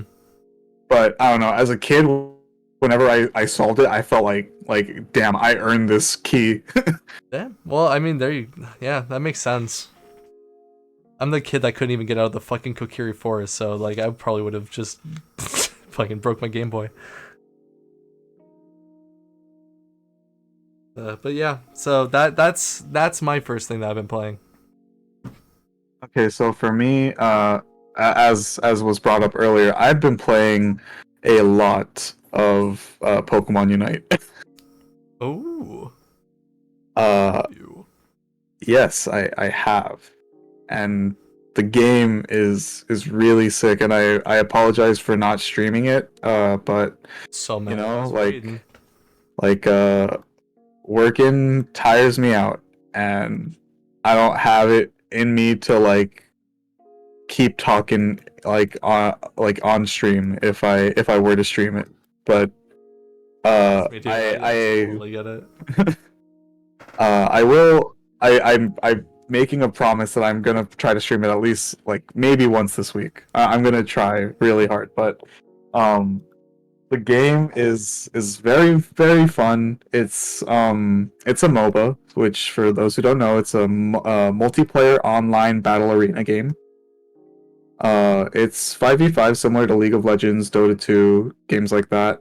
But it's very stripped down in the sense that there's not as much you have to worry about compared to a game like League of Legends, a game like Dota, like the how do I put this? A very big thing in those games is the idea of creep score or CSing because you want to get gold and whatnot. There's no gold or items that you have to buy in Pokemon Unite, Yeah. so it's very beginner friendly in that sense because I would say that one of the biggest hurdles that a newer player might have is the lack of knowledge in like, oh, what do I build, what do I like, what skills do I level, what do I do in this situation. Mm-hmm. And pretty much none of that exists in Pokemon Unite because the game is like you have two abilities and that's all you have. Oh, okay. um Granted, those two abilities can be upgraded into one of two options, Mm-hmm. but um like the game even gives you like a pre-recommended like choice. So if you like upgrade this move into this move, we recommend you upgrade it this way type of thing. Oh, okay. That's very beginner friendly. Yeah, it's ultra beginner friendly. Um and getting kills is not necessarily the most important aspect of the game Ooh, sounds like my kind of because game. because the entirety of the game is built around their score system, Oh, okay. where like certain or like if you knock out like wild Pokemon or if you knock out wild Pokemon or some of the enemies Pokemon, they will drop what is called AOS energy, Mm-hmm. and you literally have to have your Pokemon go over to one of the opponent's goal zones, and literally like slam dunk Whoa, what the fuck? to score points. That's cool. And at the end, the team who scores the most points wins. If you have more AOS energy stored up, it takes longer to actually like sink the dunk. Oh wow, Jesus Christ. Okay. So like there's kind of like a meta developing right now. It's like, oh, do you want to save all of your points uh to like get like a really massive dunk and kind of swing the lead, or do you want to make a lot of really small dunks that will uh kind of accelerate the game state faster because you don't have to charge up your dunk, I guess. Damn, that's actually way cooler than I would think I internally was giving it credit for. Are you playing on the Switch version? The Switch version is the only version that's out right now. Right, I wasn't sure. So there's a mobile version, and is there going to be a PC version or just mobile and Switch? It seems like it's only mobile and Switch. They have Nintendo not announced still any won't sort of cross over PC. that much. Not too far. Yeah, I might actually give it a shot then, because like it sounds cool from everything. Like even the gameplay I've been watching, like it seems really cool. Yeah, it's really cool. There are some issues that people have figured out. Like apparently if you lose a game, the like Nintendo server automatically puts you into kind of like the best way I could describe it is like almost like a they put you in a game with 9 bots pretty much. Oh jeez. But it's so that you can like kind of get like your free win after your loss. That's interesting. That's an Yeah. interesting way to do that, huh? Yeah, it's I never It's heard of kinda- that. I've never heard of it being done that way. yeah, and I guess it's to kind of I'm assuming that it's for like, you know, like younger kids so that they don't get discouraged and quit the game entirely. Mm-hmm. But yeah, that is a system that they have in place. Well, it's better than Splatoon system where if you just fucking lose connection like twice, they ban you for like 10 minutes. Really? Yeah, it's fucking annoying. It used to happen constantly back when I didn't have reliable Wi-Fi. Oh, I see. Yeah, so I'm surprised like that's a better approach than that. Like Yeah, they'll like the minute you disconnect once, they like get pissed. They're like look, it's not our fault if your internet sucks. You better sit closer to your router or be ready to face the consequences. Better go to Starbucks and play on their Wi-Fi. Yeah, not oh my god. Not only that, but like if you're playing ranked, they'd like take down your rank. Oh, I see. I mean, that's similar to like a lot of Yeah. like MOBAs, like in League. If you dodge a game, like even in Yeah, that makes Champions, sense, yeah. if you dodge the game, they take away some of your LP or your League points. Yeah, no, it does make sense. You don't want to incentivize people to just fucking rage quit mid like rank match or some shit, or like just like throw it and just be able to abuse that. It's so dumb.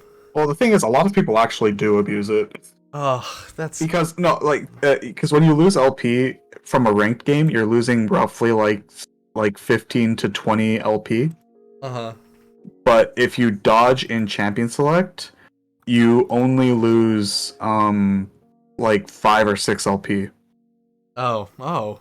And so you're losing less LP and you're also saving time because you don't have to deal with, you know, some idiot who's gonna like ruin your game. Like, because there are some people who will say like, oh, like if I don't get this role or if I don't get this champion, I'm gonna troll. Like I'm just gonna run it down mid. Yeah, okay. And that's a see very it. common thing. So it's and I've done this too, where I have literally just dodged out of champion select because I'm like, I don't want to deal with that. That's more stress, more aggravation than I want right now. Yeah, no, that's fair. I think that's fair. Jeez. I mean, on the plus side though, Pokemon Unite. Pokemon Unite is pretty good. very good. I will, in my opinion, it's a very fun way to pass the time. Games are only 5 minutes at the 10 minutes at the longest. Mm-hmm. because it's not like based on who gets to what score first. It's literally after 10 minutes the scores are tallied up, and what each team has is what each team has. I see. Okay, well, yeah, I like that. I like that simpleness Yeah, as a casual gamer. I yeah, I'd say appreciate it. give it a shot. Like it's a very like I said, it's very beginner friendly, and like I guess this is just my personal experience, but because a lot of MOBA players and a lot of people who play like games like this have been playing Pokemon Unite. Mhm. And the common consensus is, damn, stomping on 10-year-olds is fun.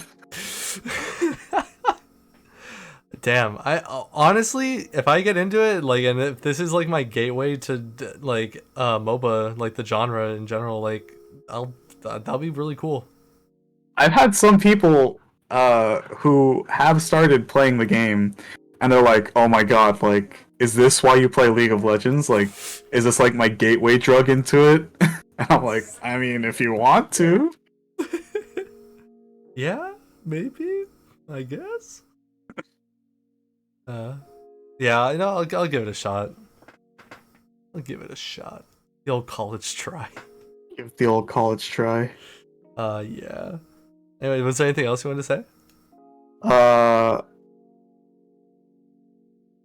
not in particular. I mean, I do think the game is very fun. Like even when you're playing like a support role, it feels like you're doing a lot.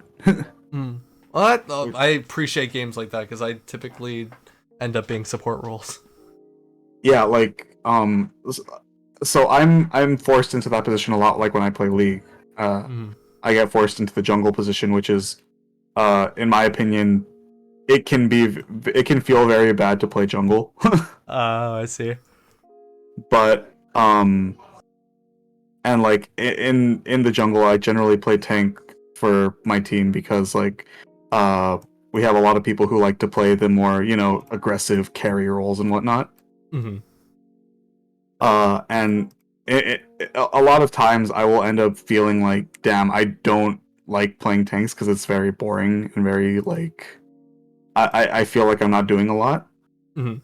But like the tanks in this game feel absolutely broken. Jesus. Like Snorlax is my boy, dude. Oh my god, really? Yeah, I love it. Snorlax feels really good playing against like Crustle, who's like the hermit crab Pokemon. Uh-huh. Like Crustle like feels like insane to go against. Like What the fuck? I didn't even. yeah. I feel like I haven't even seen Snorlax gameplay. I don't think I even knew he was in the game. Oh dude, Snorlax is like I think my highest win rate Pokemon at this point. Or it's either no, I think my highest win rate is Cinderace still. Oh, okay. But Snorlax is a quick second. Dang. Okay. Okay, Snorlax. Good. Yeah, I gotta try it out then. Alright. Um, I guess the next thing I've been playing, uh, this technically isn't like an official release, but it's a mod and it's a fan made game and it's fucking Sonic Robo Blast Kart.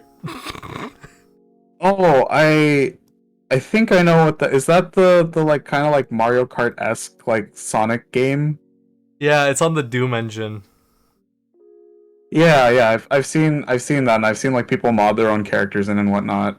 Yeah, it's pretty much any server you go into online for the most part. All have modded character rosters, which is cool. Like you don't need to like add anything yourself. It all just kind of gets downloaded when you join the server.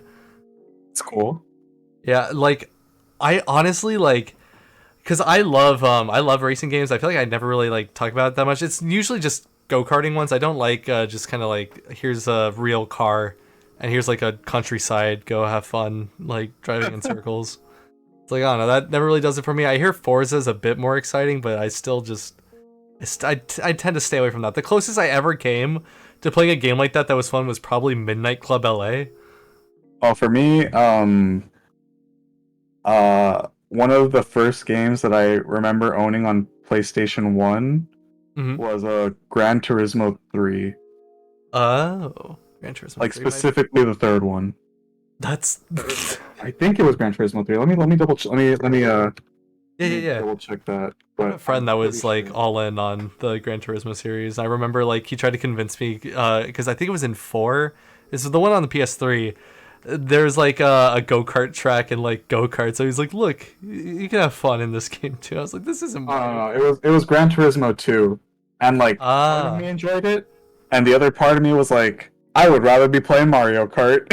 yeah, man. I don't. I just like I'm. This doesn't even have to do with like the fact that I have a license now. It's just like I don't know. Car driving is not that exciting, but when it's fun characters I recognize and like little like go karts and you get little powers and stuff and the courses are fucking like crazy, like hell yeah.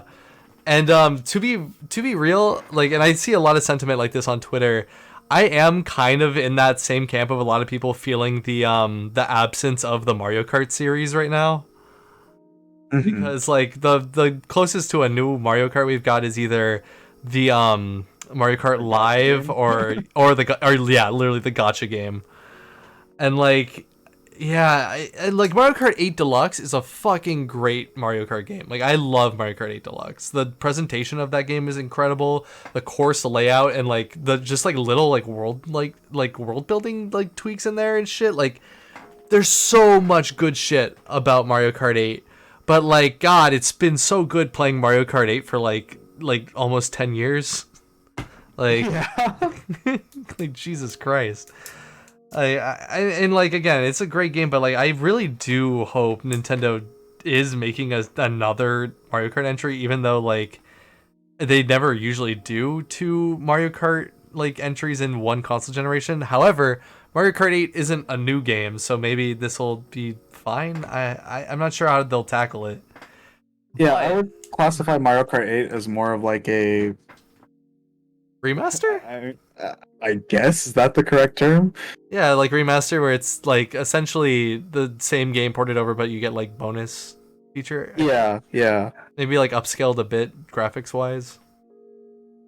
I think at least good remasters. I think. I think. But fuck, we had a whole podcast. How did we not come to a definition for this? I don't know. We're not the smartest people.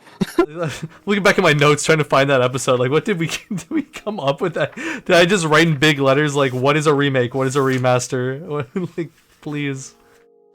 Oh god, but yeah. So Sonic Robo Blast 2 Kart has definitely filled that hole of like my arcadey like go kart game.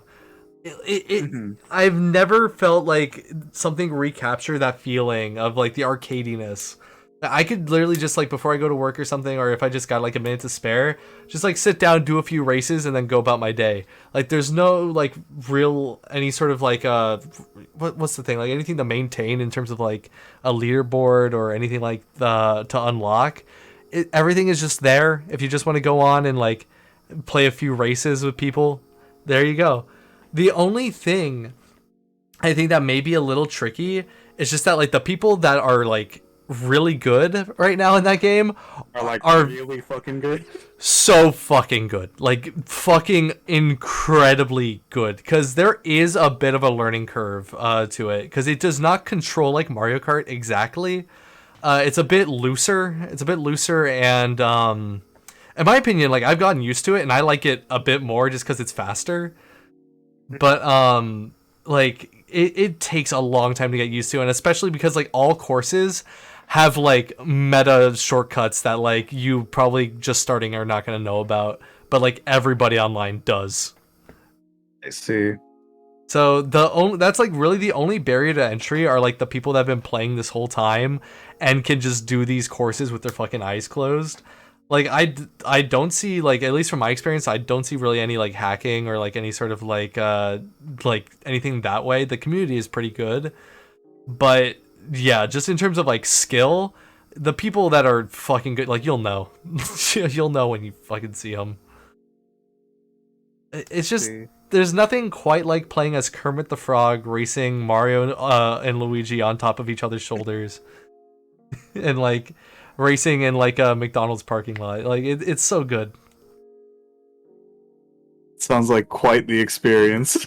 Yeah, I mean it's really what I love about like modded gameplay, and like why I think honestly like more game developers should be more open about allowing like modding on their games. I get like apprehension just because you know you don't want to like I guess leak out like your game's like innards for like other people to just kind of like make their own product and sell that, or sell their mods and make money off of what you made. But for the most part, like a lot of games that like you know start as like or have a reliable modding scene, like I feel like they stay alive way longer and are like much more like talked about in that way. Yeah. Like I really like I enjoyed obviously like mods, and like this is like by far one of the most like solid Sonic fan games that in my opinion like goes beyond just being a Sonic like fan game. It's really just a fucking fun go-kart arcade game. You can play as Joker from Persona. Like it's not. You could get Joker and Race Kiryu from what's it called? Fucking Yakuza Yakuza. series. Yeah, yeah. Like nothing matters. Like just go have fun. Like I love that. You don't get that experience like anywhere else. Hmm. Yeah. So yeah, Sonic Robo Blast 2 Kart is fucking phenomenal.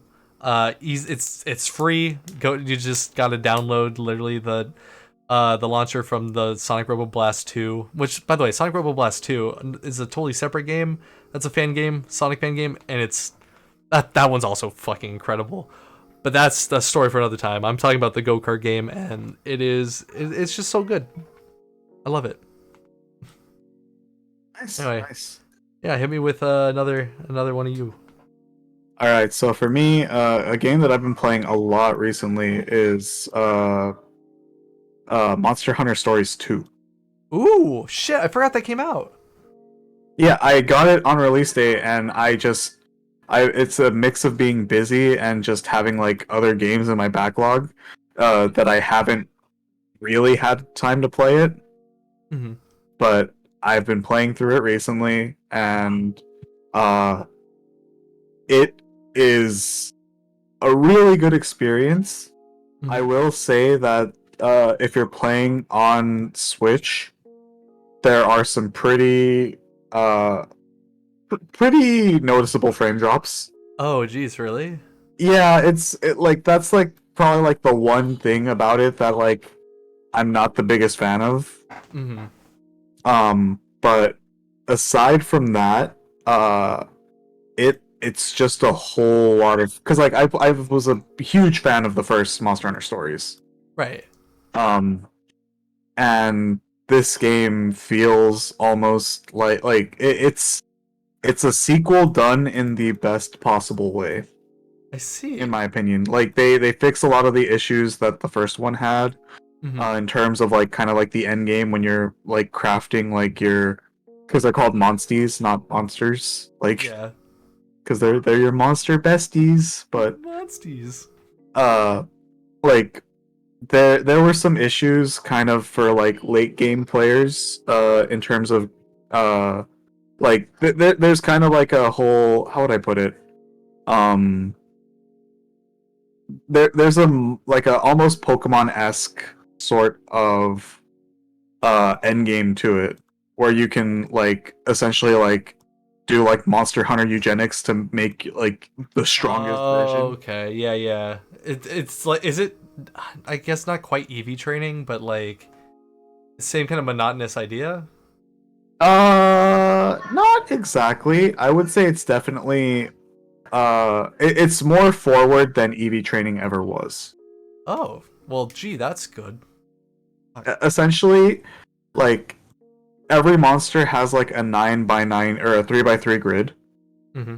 Okay, and on this grid, there are different little like I guess like circles or like little points. I guess. Like a Punnett square. Uh, no, not like a Punnett square. Let me see if I can find a picture of It's like it. a just like a chart, I guess, or Kind of. And with this chart, each each one of those can have a little like I want to say value, like a little sphere that kind of gives the monster something. Hmm. So this could be anything from like your normal attacks do more damage, your what's it called? Your you can like shoot fire, you can do etc etc. Oh shit. Okay. And if you line up three in a row in any direction, so it could be, you know, like horizontal, vertical, diagonal, Uh huh. you get a bingo. Oh, okay. And these bingos provide some pretty insane effect. Like they'll give you like, you know, just like a flat damage increase or something like that. They'll give you uh more defense against a certain element or something like that. Damn, I like that. And you can get some pretty insane effects when it comes to the late game, because you get access to this thing called the Rite of Channeling pretty early on in the game, Hmm. which allows you to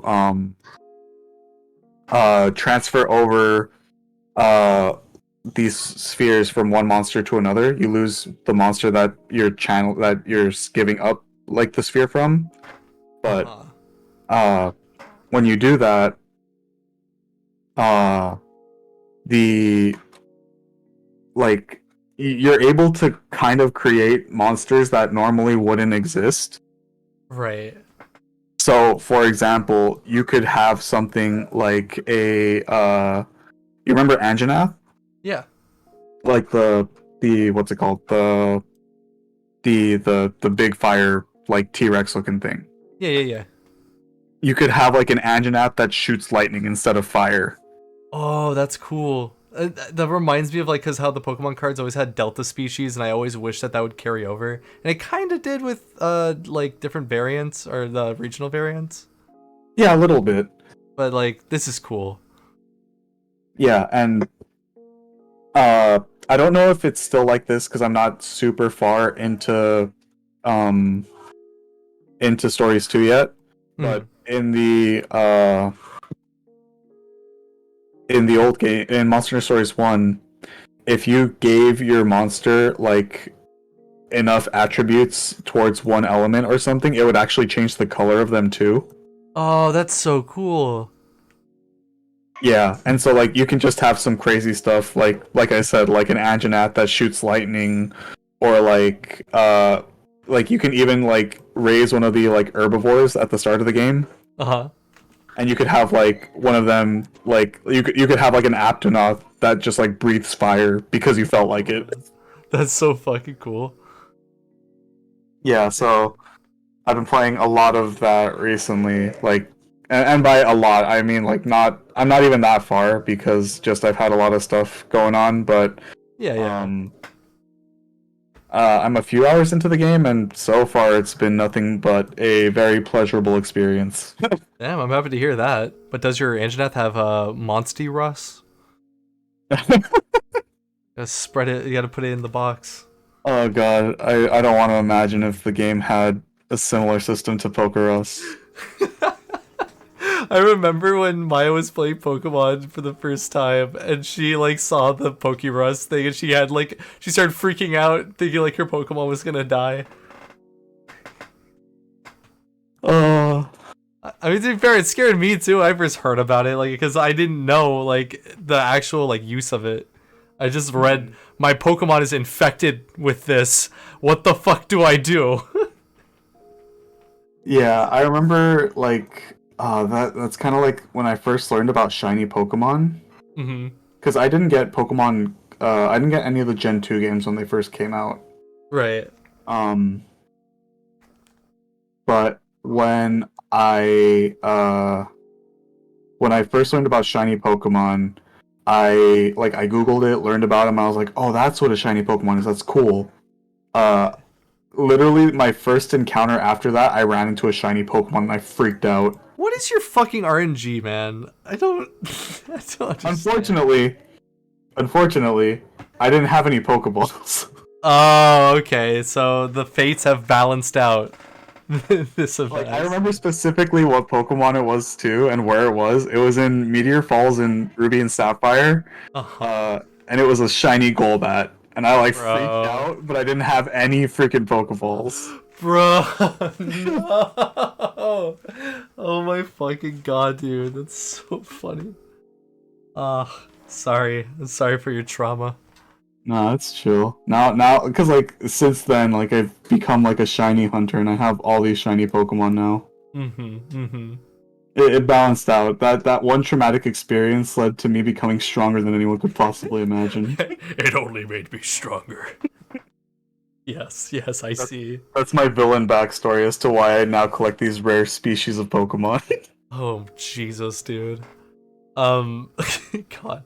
The next game that I've been playing recently, which is a game I'm actually, like, looking back on last week's podcast, I'm surprised I didn't even bring it up because I easily have spent, probably a year's amount of time on this game. And it's Oh, Roller Coaster really? Tycoon 3. I don't know how I didn't, I totally forgot about it. It was funny because it was literally me organizing my computer and realizing that like I had it installed. I was like, oh my god, that's right, like I own this game. And like starting it up, I immediately just got like grabbed back into it. Hmm. And what's it called, there's like okay, so the thing with Roller Coaster Tycoon 3, I think it came out in like 2005 or 6. I think 6. And it was basically like Roller Coaster Tycoon's like jump into 3D. A lot of people that I know that also play Roller Coaster Tycoon usually say 2 is the best one. And I'm not even gonna argue that. It probably, but nostalgia wise, like totally is. That, and I think that's why 3 is probably my favorite one, just nostalgia. But like, God, dude, you could do so much in Roller Coaster Tycoon 3, and it was so easily moddable. And I remember, like, as a kid, like, looking up, like, people that made, like, Nintendo parks and being like, oh, how can I do that? Like, I'd make my own, like, Universal Studios tram tour and stuff. Like, the amount of customization they had, like, in the buildings that you could make was insane for that time. Like, you could literally build, like, cities if you wanted to and just be like, fuck it. Like, I'm making, like, you could make, like, a zoo, water park. And also I remember, like, if you let an animal loose from the zoo, you could go into, like, sniper mode, and you shoot, like, tranquilizer darts, and you could, like, shoot the people in the park. What? Yeah. But, like, they don't, like, pass out or die or anything. They just, like, if you shoot them with the, dart, they just kind of wobble for a second, and then they, like, kind of keep going. So it's not, like, gory. But, like, that doesn't excuse, like, the many death parks I've made. I think that's like, you have like a roller coaster that just like leads off and people. yeah, dude, like that's probably the thing. Everybody who plays Roller Coaster Tycoon has always, like, they've always made a death park. Everybody, it's like a rite of passage. And like I remember, like there was one that like I made that was like, it would just take people onto a launching coaster, and like it would just launch them into this very like really deep hole I made. And at the bottom of the hole, I put like a bunch of fire, and I think like a burger stand. I was like, there you go. Like, welcome to hell. Like, you can get a burger. And like, also the other thing you could do was like, you could line up the launching coaster and like make a path that was like one tile basically by like 50 to get like a bunch of people. And you just launch the coaster into it and like watch people go flying everywhere. Like, to be fair, the game isn't graphic. Like, this sounds graphic, but like when they get hit, like they just kind of fly around, like, like just kind of like it'd be the equivalent of like knocking over like a stack of cups. Uh-huh. They all just kind of like fumble around, but then they get back up and they're like, hey, it's okay. I see. But yeah, I've just been working on like a really basic theme park. It's fun to just kind of be able to like just kind of imagine like how you'd want to lay it out and like have it kind of challenge you. The sandbox mode is like unlimited everything, so you can kind of just do whatever.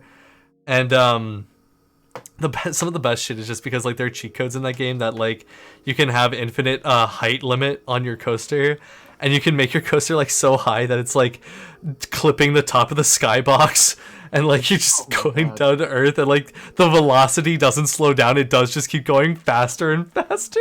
Oh, it's like some portal shit where they're just gonna fly super fast down and then just like slam into the ground. Oh my god, dude, it's so fun. It's such a fun little like toy box to play with. And the thing that like I kind of am kicking myself for is that I bought a game called Planet Coaster not too long ago. And the whole thing behind that is that like Roller Coaster Tycoon 3 was the last Tycoon game for a long time, and then they I think like made a mobile game, and the mobile game was like so bad, like it was just obvious like cash grab. And so Frontier, which was the studio that was working with Atari to make it, like Atari published it, and Frontier was the company that did 3. They broke off from Atari, and because of that, they lost the rights to Roller Coaster Tycoon, and instead they made Planet Coaster. And Planet Coaster is basically like Roller Coaster Tycoon 3 to like the next fucking level. Like the amount of customization you could do in that game in comparison is absurd. Like you could one for one remake theme parks in Planet Coaster in comparison to Roller Coaster Tycoon 3. Yeah, like some of the stuff that I've seen the community behind that game make is just like I can't even imagine. I bought it and I expected to get like really into it, but the only thing is that like it's a pretty tall barrier to entry because you essentially got to relearn the building the building system, and it's totally different.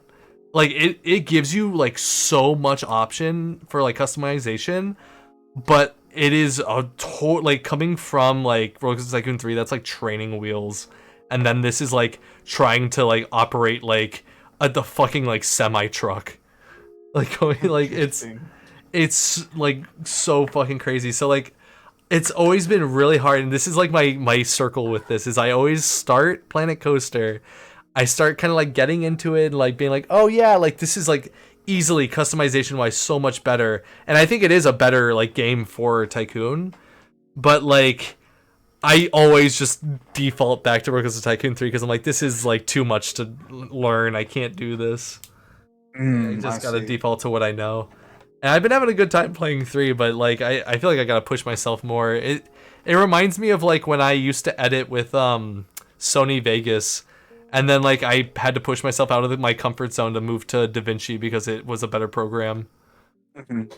And so like that like whole thing, it's like I feel like probably if I really want to like just play Planet Coaster and then just don't give up and just keep doing it even if I want to play RCT3. But yeah. Yeah, that one's been fun. It's been fun reliving my childhood memories. The music is like ingrained in my fucking head. Like so bad. I think one of the songs is called like, is it called Rock Like a Dude?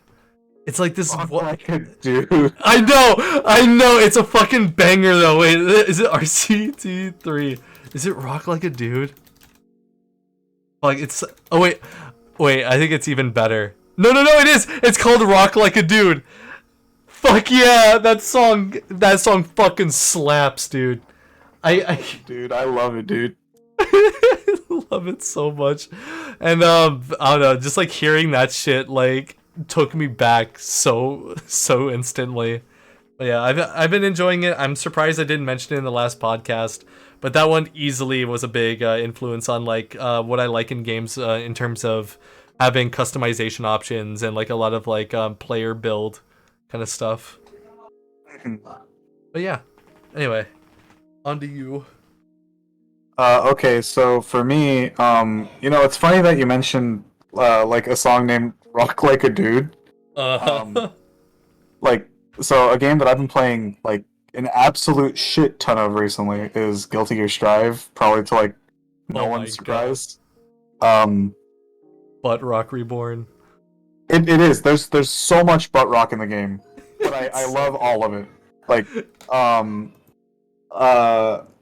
just the intro, just the smell of the song, the smell of the game. Smell of the game is no, like that song is unironically like such a banger. It is. You freaking showed me it. It's so fucking good.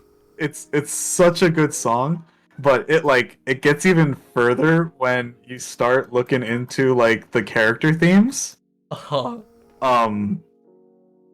Like my favorite characters in the game, Chip Zanuff, he's like this it's kind of funny because like fighting game stories are always kind of like batshit insane Mhm. in like the best possible way. Um, so like Chip's whole story is like he used to be a drug addict, Oh dang. and then he like his master picked him up off the streets and like taught him like the way of the ninja, Uh-huh. and like that's kind of like the creed that he lives by now. So And cool. he's also now canonically the president of a kingdom in Eastern Africa. All right, this is a fighting game with the fighting game plot. But his his character theme, it's called "Fight Like a Tiger." Oh god. And like in the song it talks about like how it's like it's not about like the choices that you made before, but like it's about like constantly moving forward against like these difficulties that you fight. Like, Damn, bro, what the fuck? no, like honestly, the music in Guilty Gear Strive is so good. Like That's all of the awesome. songs are so good. Like I'm really a big fan of Soul Bad Guys theme. Find Your Own Way. Like the music in that game is absolutely godlike, and I highly like encourage anybody listening to listen to some of the character themes of Guilty Gear Strive. Like Ye- they are some of my favorite. Like all of them are super good. That was what grew my interest in checking out the series, and like my curiosity I kept growing. I 100% would recommend it. Yeah, yeah, definitely. I'm there with you, even though I'm not currently playing it.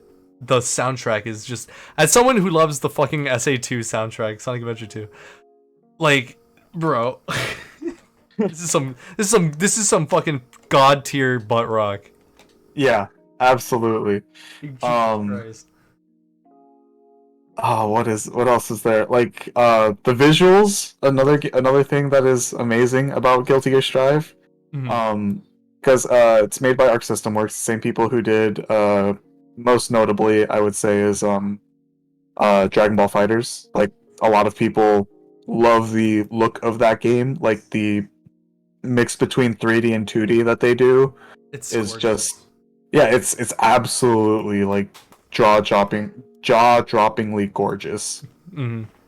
And I think that they completely hit it out of the park with Guilty Gear Strive with in terms of visuals and like a lot of the redesigns, like they were made to be more Western, Oh, interesting. and I feel like you can kind of see that in the designs of the characters, but like because like I feel like in the previous game, Guilty Gear Xrd Rev 2, Mhm. again like stupid naming conventions, but Oh, it's so good though. I like in the it. previous game, like the characters were a lot more, I'd say like anime looking, Uh-huh. for lack of a better word. Uh-huh. This is But Persona. What are you talking about? in Strive, they're very much like I guess like the biggest way I could describe it, like I could show you, is the difference with one of the characters like Kai Kisuke. So like let me see. Here is his this is what he looked like in the last game, Mm. and then this is what he looks like in this game. Yeah, I could see what you mean. You see what I mean by it's like It's very it's it's it's more very Western? softer. Yeah, it's Yeah. softer. Yeah. And it's like I actually really like the redesign they gave him, It honestly. looks Like I good. like the shorter hair. But yeah, the game is just one, it plays really well. Two, the netcode is great. So like even playing offline feels like we're playing online, which a lot of fighting games do not get right. I was gonna say, Jesus, if they got that right, then like they're already fucking heads above everyone else. They are. It's great. And like the biggest thing that pisses off a lot of people is that like this is a problem that is kind of exclusive only to uh like Japanese fighting games. Hmm. Because American developers have figured out how to make good online like a while ago. Right. But as I brought up before, the Japanese people are just very stubborn, and they're like, "Oh well, we didn't make it, so we're not going to use it." I see. But like, for this game, they actually decided to use, American-made netcode, and lo and behold, everyone is like, "Wow, this is so godlike! Like, thank you so much for doing this." I mean, yeah. Honestly, this should set the norm then. Hopefully. I'm sincerely hoping that it does. Oh god. I'm like, because it's still full price right now. It's like, and I don't know how like deep I'll get into it. I do see myself, if I see it go on sale, like I see myself getting this game. Yeah, and like, I've been so invested in this game that I have even gotten to the point where I am organizing tournaments for the game. Yeah, I saw. Yeah, I've organized 2 tournaments that have happened for the past 2 Sundays, and gotta say, as somebody who's always loved the tournament and like esports whatever scene, Yeah. like it's really sick to see that there's people who actually want to come out and play, and like the feeling of growing a community and meeting new people who are also interested in this thing that I love is so great to me. Dude, fuck yeah, bro. Like, that's awesome. I gotta actually like come to one.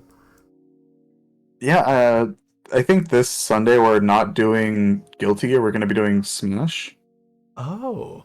So if you're interested in that, you can go ahead and come by. Yeah, I'll be in the losers bracket. Yeah, maybe. If I could free up my Sunday, I think I might actually be free. I'll see. No promises, but I'd like to. Yeah, for sure. Yeah, Dan. Guilty Gear Strive looks so fucking good. It's a really good game. I cannot sing its praises enough. It's like the only it's pretty much like the only fighting game that I've been playing recently. Dang. Okay. Well, that being said, I I don't really have like another game that I've been playing. Like besides stuff that we always talk about, is like I was gonna say like, well, Final Fantasy 14. That shit never stops. Nope, that's always on the grind. Yeah, literally just got free company house. So let's go Crow Club. We did it. Well, okay. One thing I'm actually interested God. in hearing your opinions on, Mhm. since you've been playing this game, and I've been playing it too for the first time, is actually Dragon Quest XI. Oh, okay. I was questioning whether or not, because I had that written down, but I wasn't sure if I like basically had talked about it at length because of I don't know if I talked about it because I'm streaming it. I'm not sure, but yeah, dude, totally. That's a so. Let's see. For those of you who don't know, I've never played a Dragon Quest game before, and I decided to go all in with 11. And to be fair, though, last week I took kind of a week off from streaming, not because I chose to. I actually just had a bunch of things pop up. But I've been streaming over on my Twitch, Dragon Quest 11, and I gotta say, man, like this game is so fucking good. Like it really, like, not that like I'm surprised, but like to me, Dragon Quest had always like been like, oh, this is like baby's first RPG. This is kind of like gonna be just by the numbers, and like not really looking for like anything like too groundbreaking here. And not necessarily like it is like groundbreaking, but it's so fucking solid. Yeah, Like that. it's so this is obviously not my first Dragon Quest game, but it's my first time playing this one in particular, Mhm. and I have been blown away by how good it is. Yeah. Like part of me was like worried that like even like the art style or graphics were gonna kind of start to get like stale, but like no, it's literally just polished. Like the word I could just use for this is just like polish, really, because like there's so many like assets that are new and stuff, and even though like some designs like are like, I guess you could say like they're simple, but like it never really to me feels like it was like a time cutting thing. It all feels like intentional. Hmm. And like, yeah, man, like the combat feels so fucking good. Like, I mean, it's turn-based RPG, obviously, but like, how do I explain it? It's just like comfort food. Like, I just feel good playing it. Although also to be fair, recently I've been fucking addicted to the slot machine, so there's that. Oh yes, the slot machines. Yeah, I had a controversial gambling stream, just doing the slots in Dragon Quest. Literally covered a whole stream doing that. Jeez. Yeah. Metal I mode, don't. baby, chasing metal mode high. Yeah. Like, because like the casinos have always been a thing in Dragon Quest. Hmm. Well, not always, but like in the more recent ones, I guess. Like, I know they're in four. Their point is they're in a lot of them, but like the funny thing to me is that like the casinos are legitimately one of the ways that you can get some of the best equipment in the game. Yeah, that's what I'm grinding. Um, and like uh it's funny because like it teaches kids how to gamble. Yeah, also it really Because does. it's like actual poker or actual slots.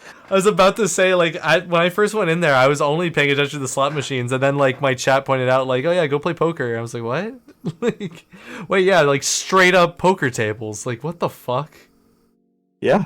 And like the high end like bids and shit. I was like, Jesus, like I mean, like, if anything, this is the safest way for a kid to learn, like, don't become a fucking gambler, maybe? Or I mean, there are even it could also be the opposite. there are characters in the actual like casino who have like bet out all their money who tell you like, hey, don't like waste everything. Jeez. Yeah, man. Like, cause, games like even Pokemon had like a casino in like the first one. And like, personally, like, it's like it doesn't bother me too much in like games when it's like, just like its own little play currency, like the gold saucer or even in this. Like this is usually like kind of like the best. It's like I don't but also at the same time I do agree with like I want kids to like learn how to gamble straight up. Like I don't know, I don't know. I don't know one way or the other. I feel like the game isn't necessarily encouraging it though, at least. Like it's not like glorifying it any more than like a trip to Vegas would. Yeah. So like, yeah, it's fine. It's fun. I had a really good time. Back to everything that's not the casino, because right now that game is just the casino game to me. But yeah, like the character like performance wise, like voice acting, I think almost touched upon it when we were talking about Final Fantasy 16, but like the amount of emotion delivered from the English dub cast is like so good. Yeah, it's great. Like honestly, it's like they put so much effort into it, and it's in like the I well I've brought this up on your I brought this on your stream before, but one of Mhm. my favorite things is that even when they write out the speech for the characters, they always try to give each city or like each region its own dialect. Yeah, yeah. And like they actually bring that in, and like you can hear them like talking with like a Cockney accent or talking with like a British accent, talking with all sorts of different accents that make it feel like an actual like European place, you know? Yeah, the thing that has been like one of the big things that's blown me away about playing it so far has been just like the performances given by the voice cast. Like they all sound like they're taking it very seriously, which like I like. And this almost sounds kind of fucked up. It's like I feel like I wasn't really expecting that at all. Like I I was, mean, I don't blame you because I mean in so many games, like not even just like Japanese games, like even American games and whatnot, oh yeah, so often there's like all the characters are just like standard like I'm gonna be talking. yeah. I was gonna bring up like any Bethesda like RPG for the most part. Maybe that might be a hot take. Shit, maybe I should be careful about that. I was playing like most recently Fallout New Vegas, and I gotta say, man, like I don't know, the voice delivery in that game is not that natural. There can't look Devil's Advocate. There can be times where it's good, but I would say for the most part, it is very much like stilted, talk to the wall kind of dialogue. Yeah, it feels a lot like that in a lot of games. Yeah, but like, damn, dude, I was nearly fucking crying during a certain spoilery part. I won't spoil it here, but just like, oh god, dude, it's like part of me wants to spoil it. But like the actual like emotion conveyed in that scene was so fucking good, and coupled with like the like world building it added in the scene, and like the actual presentation of the scene, like it just, what a fucking like phenomenal setup and like payoff. Yeah, no, that DQ11 is the first Dragon Quest game to like actually make me cry. Yeah, man. I mean like I'm sure the other games are good too. I'm not. I hope it's not like that. But like I don't know. I just I'm glad I'm not paying. I'm glad I'm not playing in the what's it called, like retro mode, I guess. I'm saying Mhm. because I'll be honest, like it doesn't mean like the game would be any less or like bad, but like I feel like I would not have like teared up in that moment if I was playing the classic. That's totally fair. Yeah, some things it is a little harder to convey through text. I'm not saying it's impossible. Like there are games, fucking Pokemon Mystery Dungeon is a is a game that can make you cry. It is Yeah. possible to cry from text-based games. Like not trying to say anything against that. But yeah, in my case, like these performances have blown me away. Combat is, I will say, I am very disappointed with the basically the tournament arc. hmm Just because I feel like every fight was so scripted. Like Yeah. I did not like that at all. Like Vince Vanquish like makes sure that like you never fucking die. I hmm will say that it concluded with a challenging boss fight. I did like that because like I basically just barely got fucking by. Although it is a little bit handholdy because you do get a basically another healer at that point. And like yeah, but that was like mainly my one. That's kind of been my one thing I don't like. Is just kind of when it comes to like the really scripted moments in it, because Yeah, like, mhm. I think the thing is with Dragon Quest, at least in the kind of beginning parts, a lot of it is more handholdy. Yeah. I will agree to that, but Uh-huh. um, it gets significantly more difficult as you get further in the game. Yeah, I was gonna say it's like basically you start a Persona game and they basically hand you a light novel to read first and then you play. Yeah. Yeah, like I kind of I get that. And like I do get this feeling because like I think I literally only just now got like the first MacGuffin that like I needed from like when we started playing this, and like yeah, I think I'm only like, I think you said what, like 25% of the way through the game. Yeah, I'd say you're about like 20% into the game. Yeah, like I could see like there's a lot more coming, and so I'm excited to see like what twists and turns are coming, because from what I hear, it does get a little bit twisty, It's very twisty. It's very very, twisty. very twisty, but like in the best possible way. Awesome. I mean, ultimately that's the thing. It's like it's given me that joy of like looking forward to the next part of like picking up this RPG. Like reminds me of like when I was playing Persona 5 for the first time, and I'm like every day I'm like, oh man, I can't wait to see what's gonna happen next. Like I gotta meet like that deadline. Like oh, it's gonna be so good.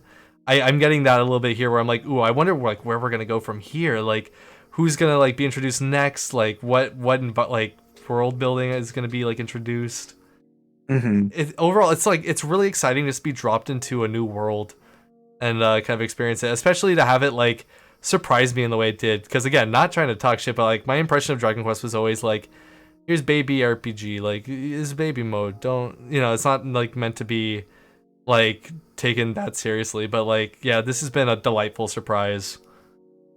Yeah, I mean, you wouldn't be wrong in describing it like that because, like, as I've explained before, like, kind of one of the, I guess, like, big things about Dragon Quest is that they want it to be like an RPG for everyone. Yeah, and there's You nothing know, wrong with like, that either. yeah, it's like it's a RPG that can be enjoyed by children, it can be enjoyed by adults, it can even be enjoyed by the elderly. Yeah, yeah, I like that, and And I then really genuinely like that.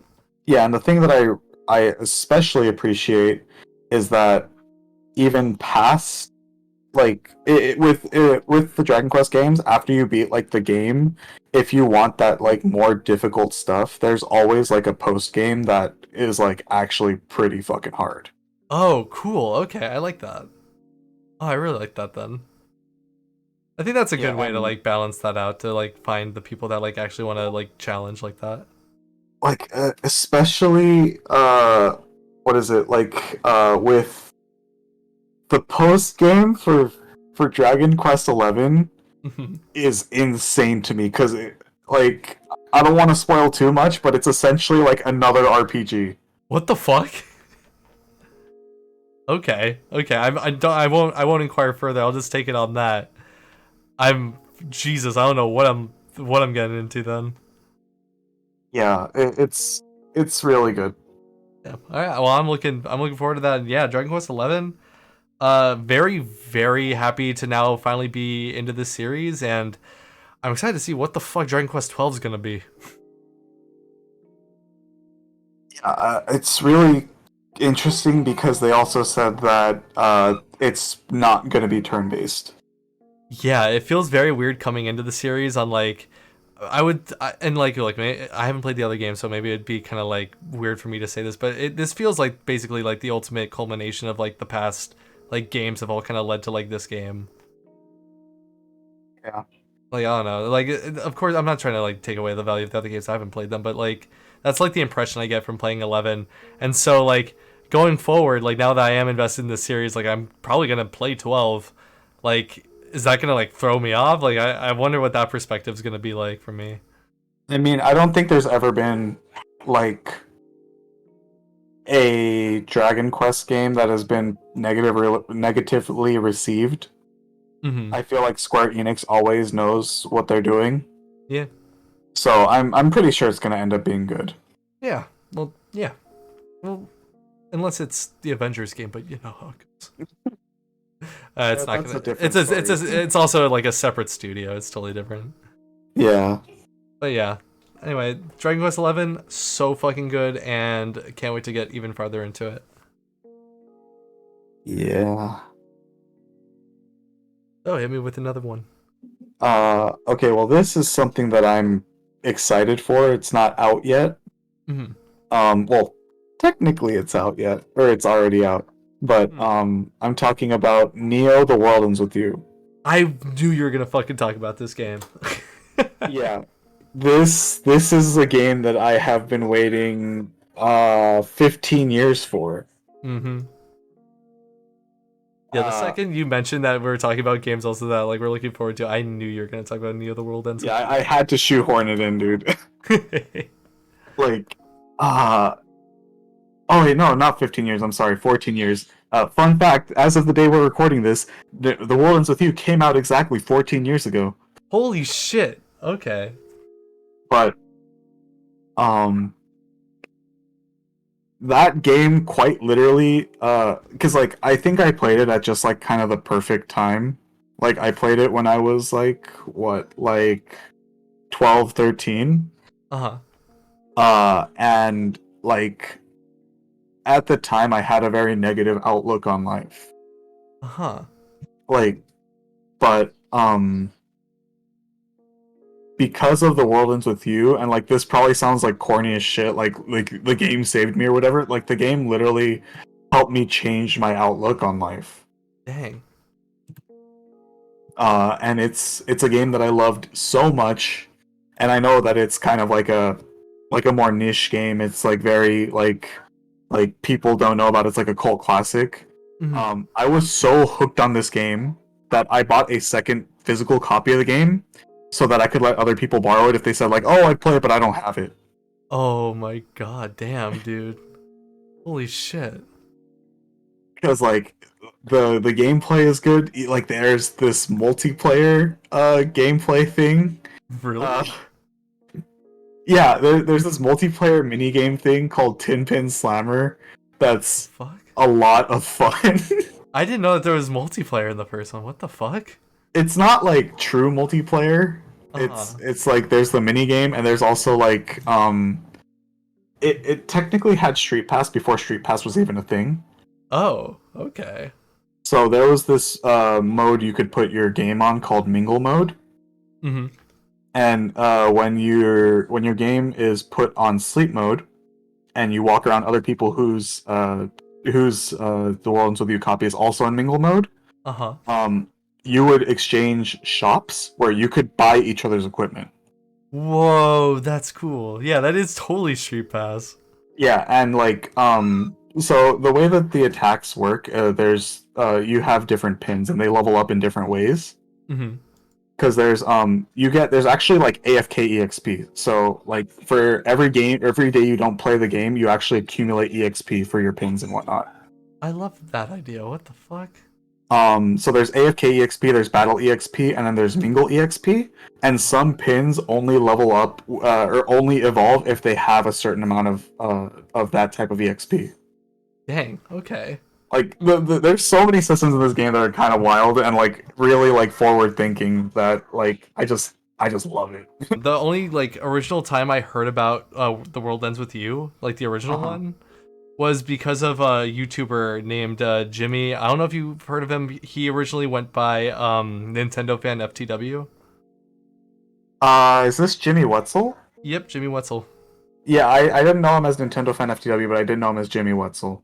Yeah, like fuck, back in the day I actually friended him on like what's it called? My 3DS, and like we used to send what's it called? Like what was the old like swap note or something that they used to have?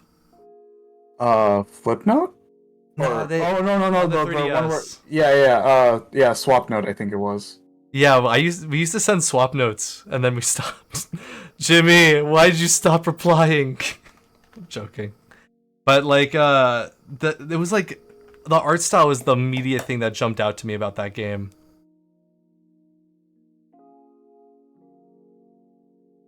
The very angular sort of like almost like graffiti-esque art style it lives in my head rent free.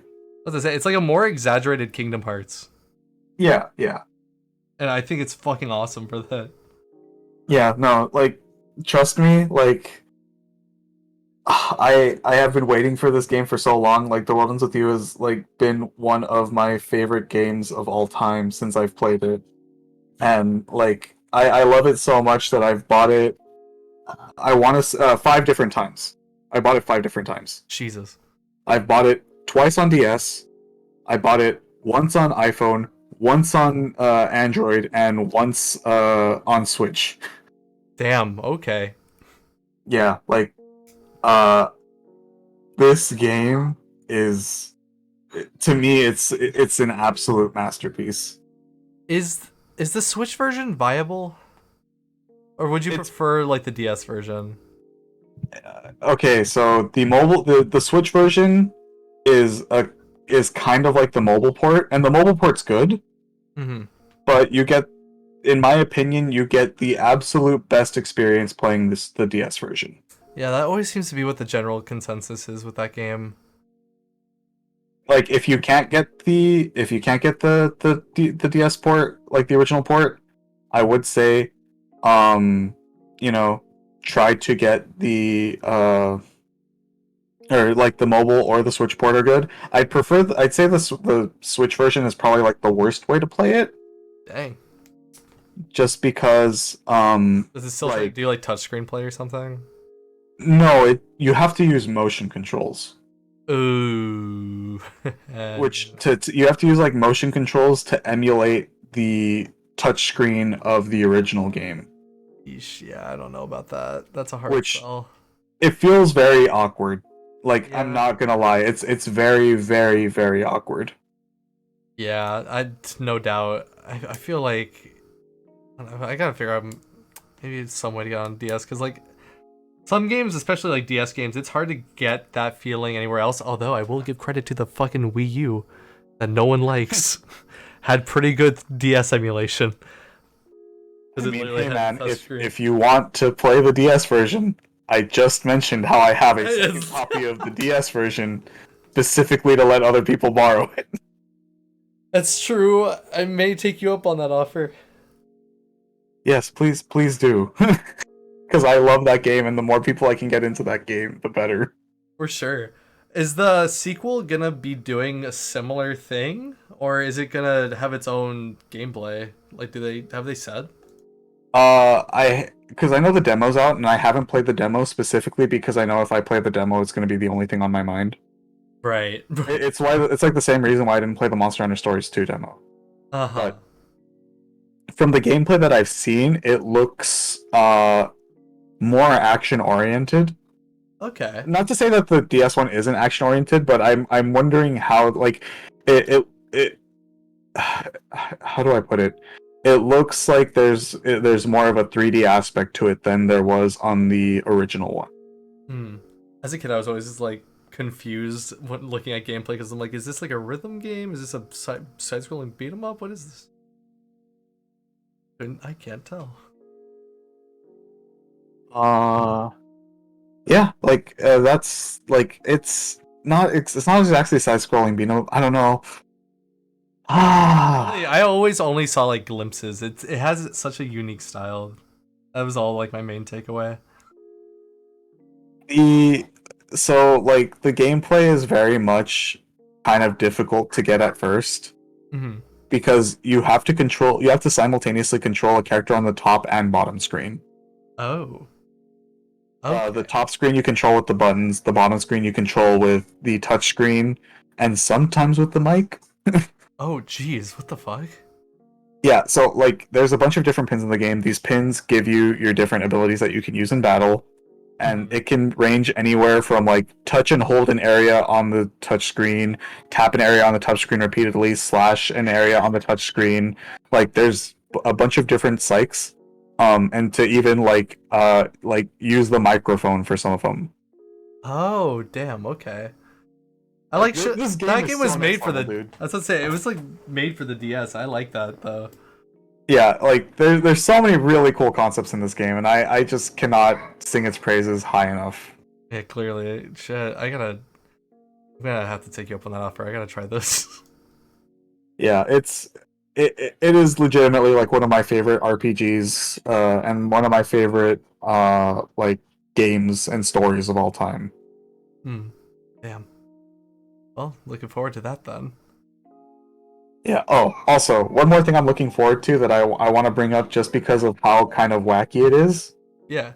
Um, so the next DLC character for Guilty Gear, or the first the DLC character for Guilty Gear Strive, Uh huh. is coming out tomorrow, the same day as the World Ends with You. But they had a little presentation about him, and he has a move called Behemoth Typhoon. Also, his name is Gold Lewis Dickinson, and people are just kind of shortening his name down to Goldick. Yeah, Gold Dick. But he has a move called Behemoth Typhoon, which is any half circle plus a button. Uh And huh. so it's got 8 different inputs. What the fuck? I just sent you a picture of how they described it. What the fuck? How does that work? What the fuck? That's His, awesome.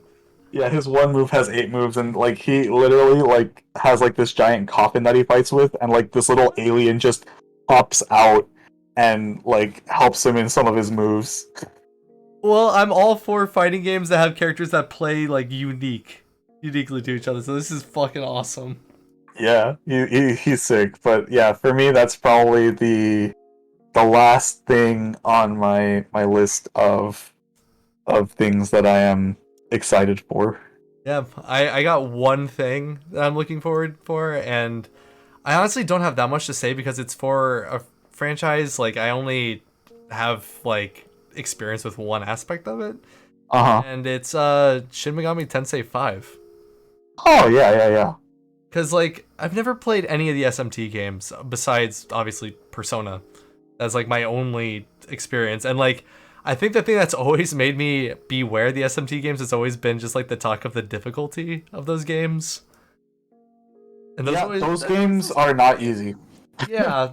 From what I've seen, I watched. I was like literally like on the precipice of buying Nocturne, and then like I watched like this in depth video going over the difficulty of it, and I was like, oh, I don't know if I'm gonna be able to do this and not even like just like be able to do it, but like because of the way that I play games, where it's like I don't have like a lot of time to like set to one game. Like Mhm. this is a game that's gonna need me to sit down for a while to like actually like play, and I may enjoy it, but like this is an investment.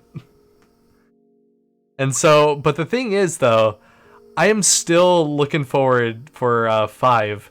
Few things. I just think, obviously, coming off of like Persona 5 and stuff, like having a game like SMT5 like on Switch is really cool. A lot more of like the art and stuff has been coming out from the game, and like it's kind of giving more of like an idea of like what it's gonna be like, which has been fun. People keep calling that one girl basically the female Joker from Persona. Um, and then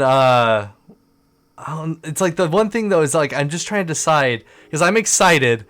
I really, really want to give it a shot, but I'm also like, this game could be really fucking difficult, and I don't know if I'm gonna have time for this.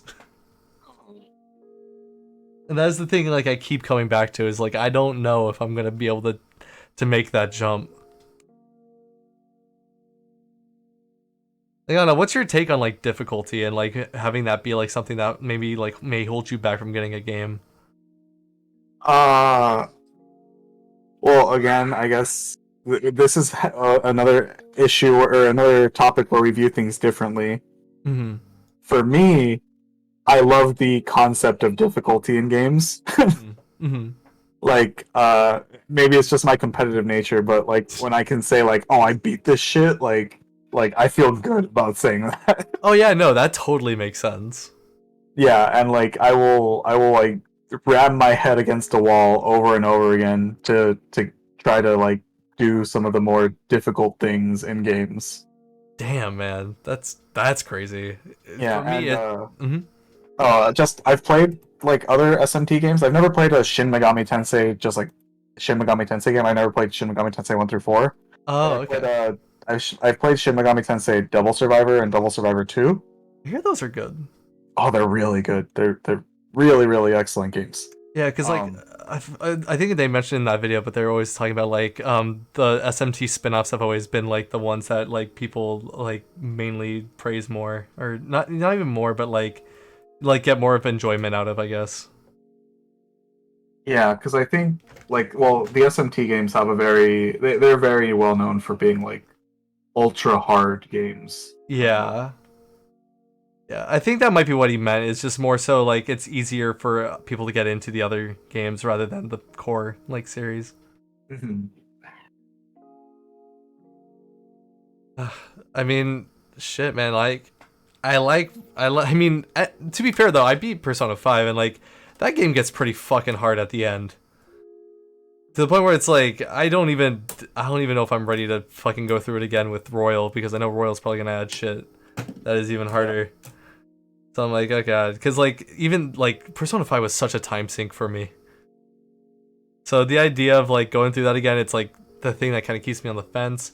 Maybe I'll do it like once I once I finish like Persona 4 and 5 Royal, like maybe then I'll dip my toes in. Maybe I want to play 3 first, but I also hear Persona 3 is really fucking hard too. So I'm like, I don't know. The most difficult thing about Persona 3 is the fact that uh you cannot control your teammates. Yeah, unless you get In my the opinion, PSP version. yeah, the portable PSP, the P3 portable is really good, but like with that, like you kind of lose on some other stuff. Oh, okay. Like, well, it's not exactly. I wouldn't call it a loss. Like, it's like a trade-off. Like, Hmm. a lot of like your, I guess like overworld movement almost. Hmm. Um, like, the how would I put it? Like, like when you're like playing Persona 4 and like you're going around like the city and whatnot, Hmm. and you're like actually moving around your character more. Yeah, and you're actually like exploring an environment. Yeah, P3 portable, it's just a map and a cursor because like Yeah, you can't have the whole thing there. yeah, I saw that. It's like they need to release the version. I guess it's like the best of both worlds. Yeah, but I will say P3 uh probably has one of the hardest boss fight, like just like straight up like story fights that I've ever seen in a game, Jesus. which is the 13 phase final boss fight. Oh fuck. Yeah, no, I do remember you telling me about that. Oh my fucking god, 13 face boss fight. Yeah, it's more of just a test of your patience. Yeah, but like then again, once you beat it, like that's got to be so fucking rewarding. Yeah, and the ending to P3 brought me to tears, so it was definitely a worthwhile experience in my opinion. I think that honestly is kind of the thing that makes me excited also is just because like the storytelling of the SMT series is so like it does things that like not like anybody else in like the same field is like doing. Like they're so creative It's and so like good. covers so many dark topics and stuff like that. Like it's so cool that like to have that like voice in that like genre. Yeah. But yeah, like so on one hand, I'm looking forward to SMT5. On the other hand, I don't even know if I'm gonna get it, let alone get into it. But I'm Yeah. just every time I see something new about that game, I'm always like really excited. So I hope it does well. Ultimately, I guess that's really what it comes down to. Mhm. But yeah, so that's the end of my list. Yeah, and I should have put SMT5 on there too because it's another game that I'm excited about. Because I mean, it was one of the first games that they announced for Switch, Oh yeah, which is a weird thing to think about. yeah. Now it's finally coming out. God damn, that is crazy. It really was. And everybody was big about like Atlas is like supporting the Switch. I remember that whole like time, and now it's finally coming out. That is crazy. What the fuck? Like it feels like that was so long ago, right? And I mean, I Yeah. guess in a sense it was. It's like Yeah. what, like 5 years ago? Yeah. It was a fair amount of time ago. Yeah, but just the like it's weird to think that they announced the game like 5 years in advance. Yeah, I mean Sonic Team knows all too well about announcing a game too soon. Oh, maybe it's because they're both owned by Sega now that they did that. Yeah, maybe that. Oh God. Maybe that is it. Maybe Sega just want to make sure people know shit's coming. Yeah, be excited, please. I mean, to be fair, all of these games will be out before fucking what's it called? Between Good and Evil 2 comes out. I don't Or even know what not that between. is, dude. I think I said the title wrong, so it's fine. Uh, like what is it? It's like it's an Ubisoft open world game, but it's a game that's like been in works forever. But like every time like we get like a lot of info about it, it then gets like shut back down. Ah, I see. Yeah. So. Oh wait, no. Actually, I said it right. It is Between Good and Evil. Oh no, no, it's not. Fuck me. It's Beyond Good and Evil. Ah, there we go. Oh. Like it has like the protagonist that looks like I always got confused with what's it called? Alex from Half-Life. I see. But yeah, I don't know. If that game ever comes out, we'll see. That's something I'm looking forward to if that game ever exists. But yeah, anyway, that's the end of my list. And Too. so I guess that means that we're gonna be bringing this podcast to a close. Yeah. Thank you again to everybody who has listened to us ramble for like 3 hours. As always. As always. It's been good. We obviously covered a very serious topic today, and we're grateful for everybody. Give support to those who need it, and let's make our community a better place. Yeah, absolutely. Like, there's already so many scandals, so many issues with the gaming community as a whole. Like, we need to weed out any sort of corruption, any sort of, like sexism, any sort of racism, Mm-hmm. any sort of, bigotry like that. Yeah. So, hopefully this results in positive changes for Blizzard. Yeah, totally. And to the people whose jobs and whose lives have been affected by this, for the ones who don't deserve it, I should clarify, like, Mm. I hope that I hope that only the best happens for them. Same. Yeah, ultimately, same. On that note, guys, stay safe. Be good to yourselves. We're going to catch you guys next week with another episode of the Untitled Gaming Podcast.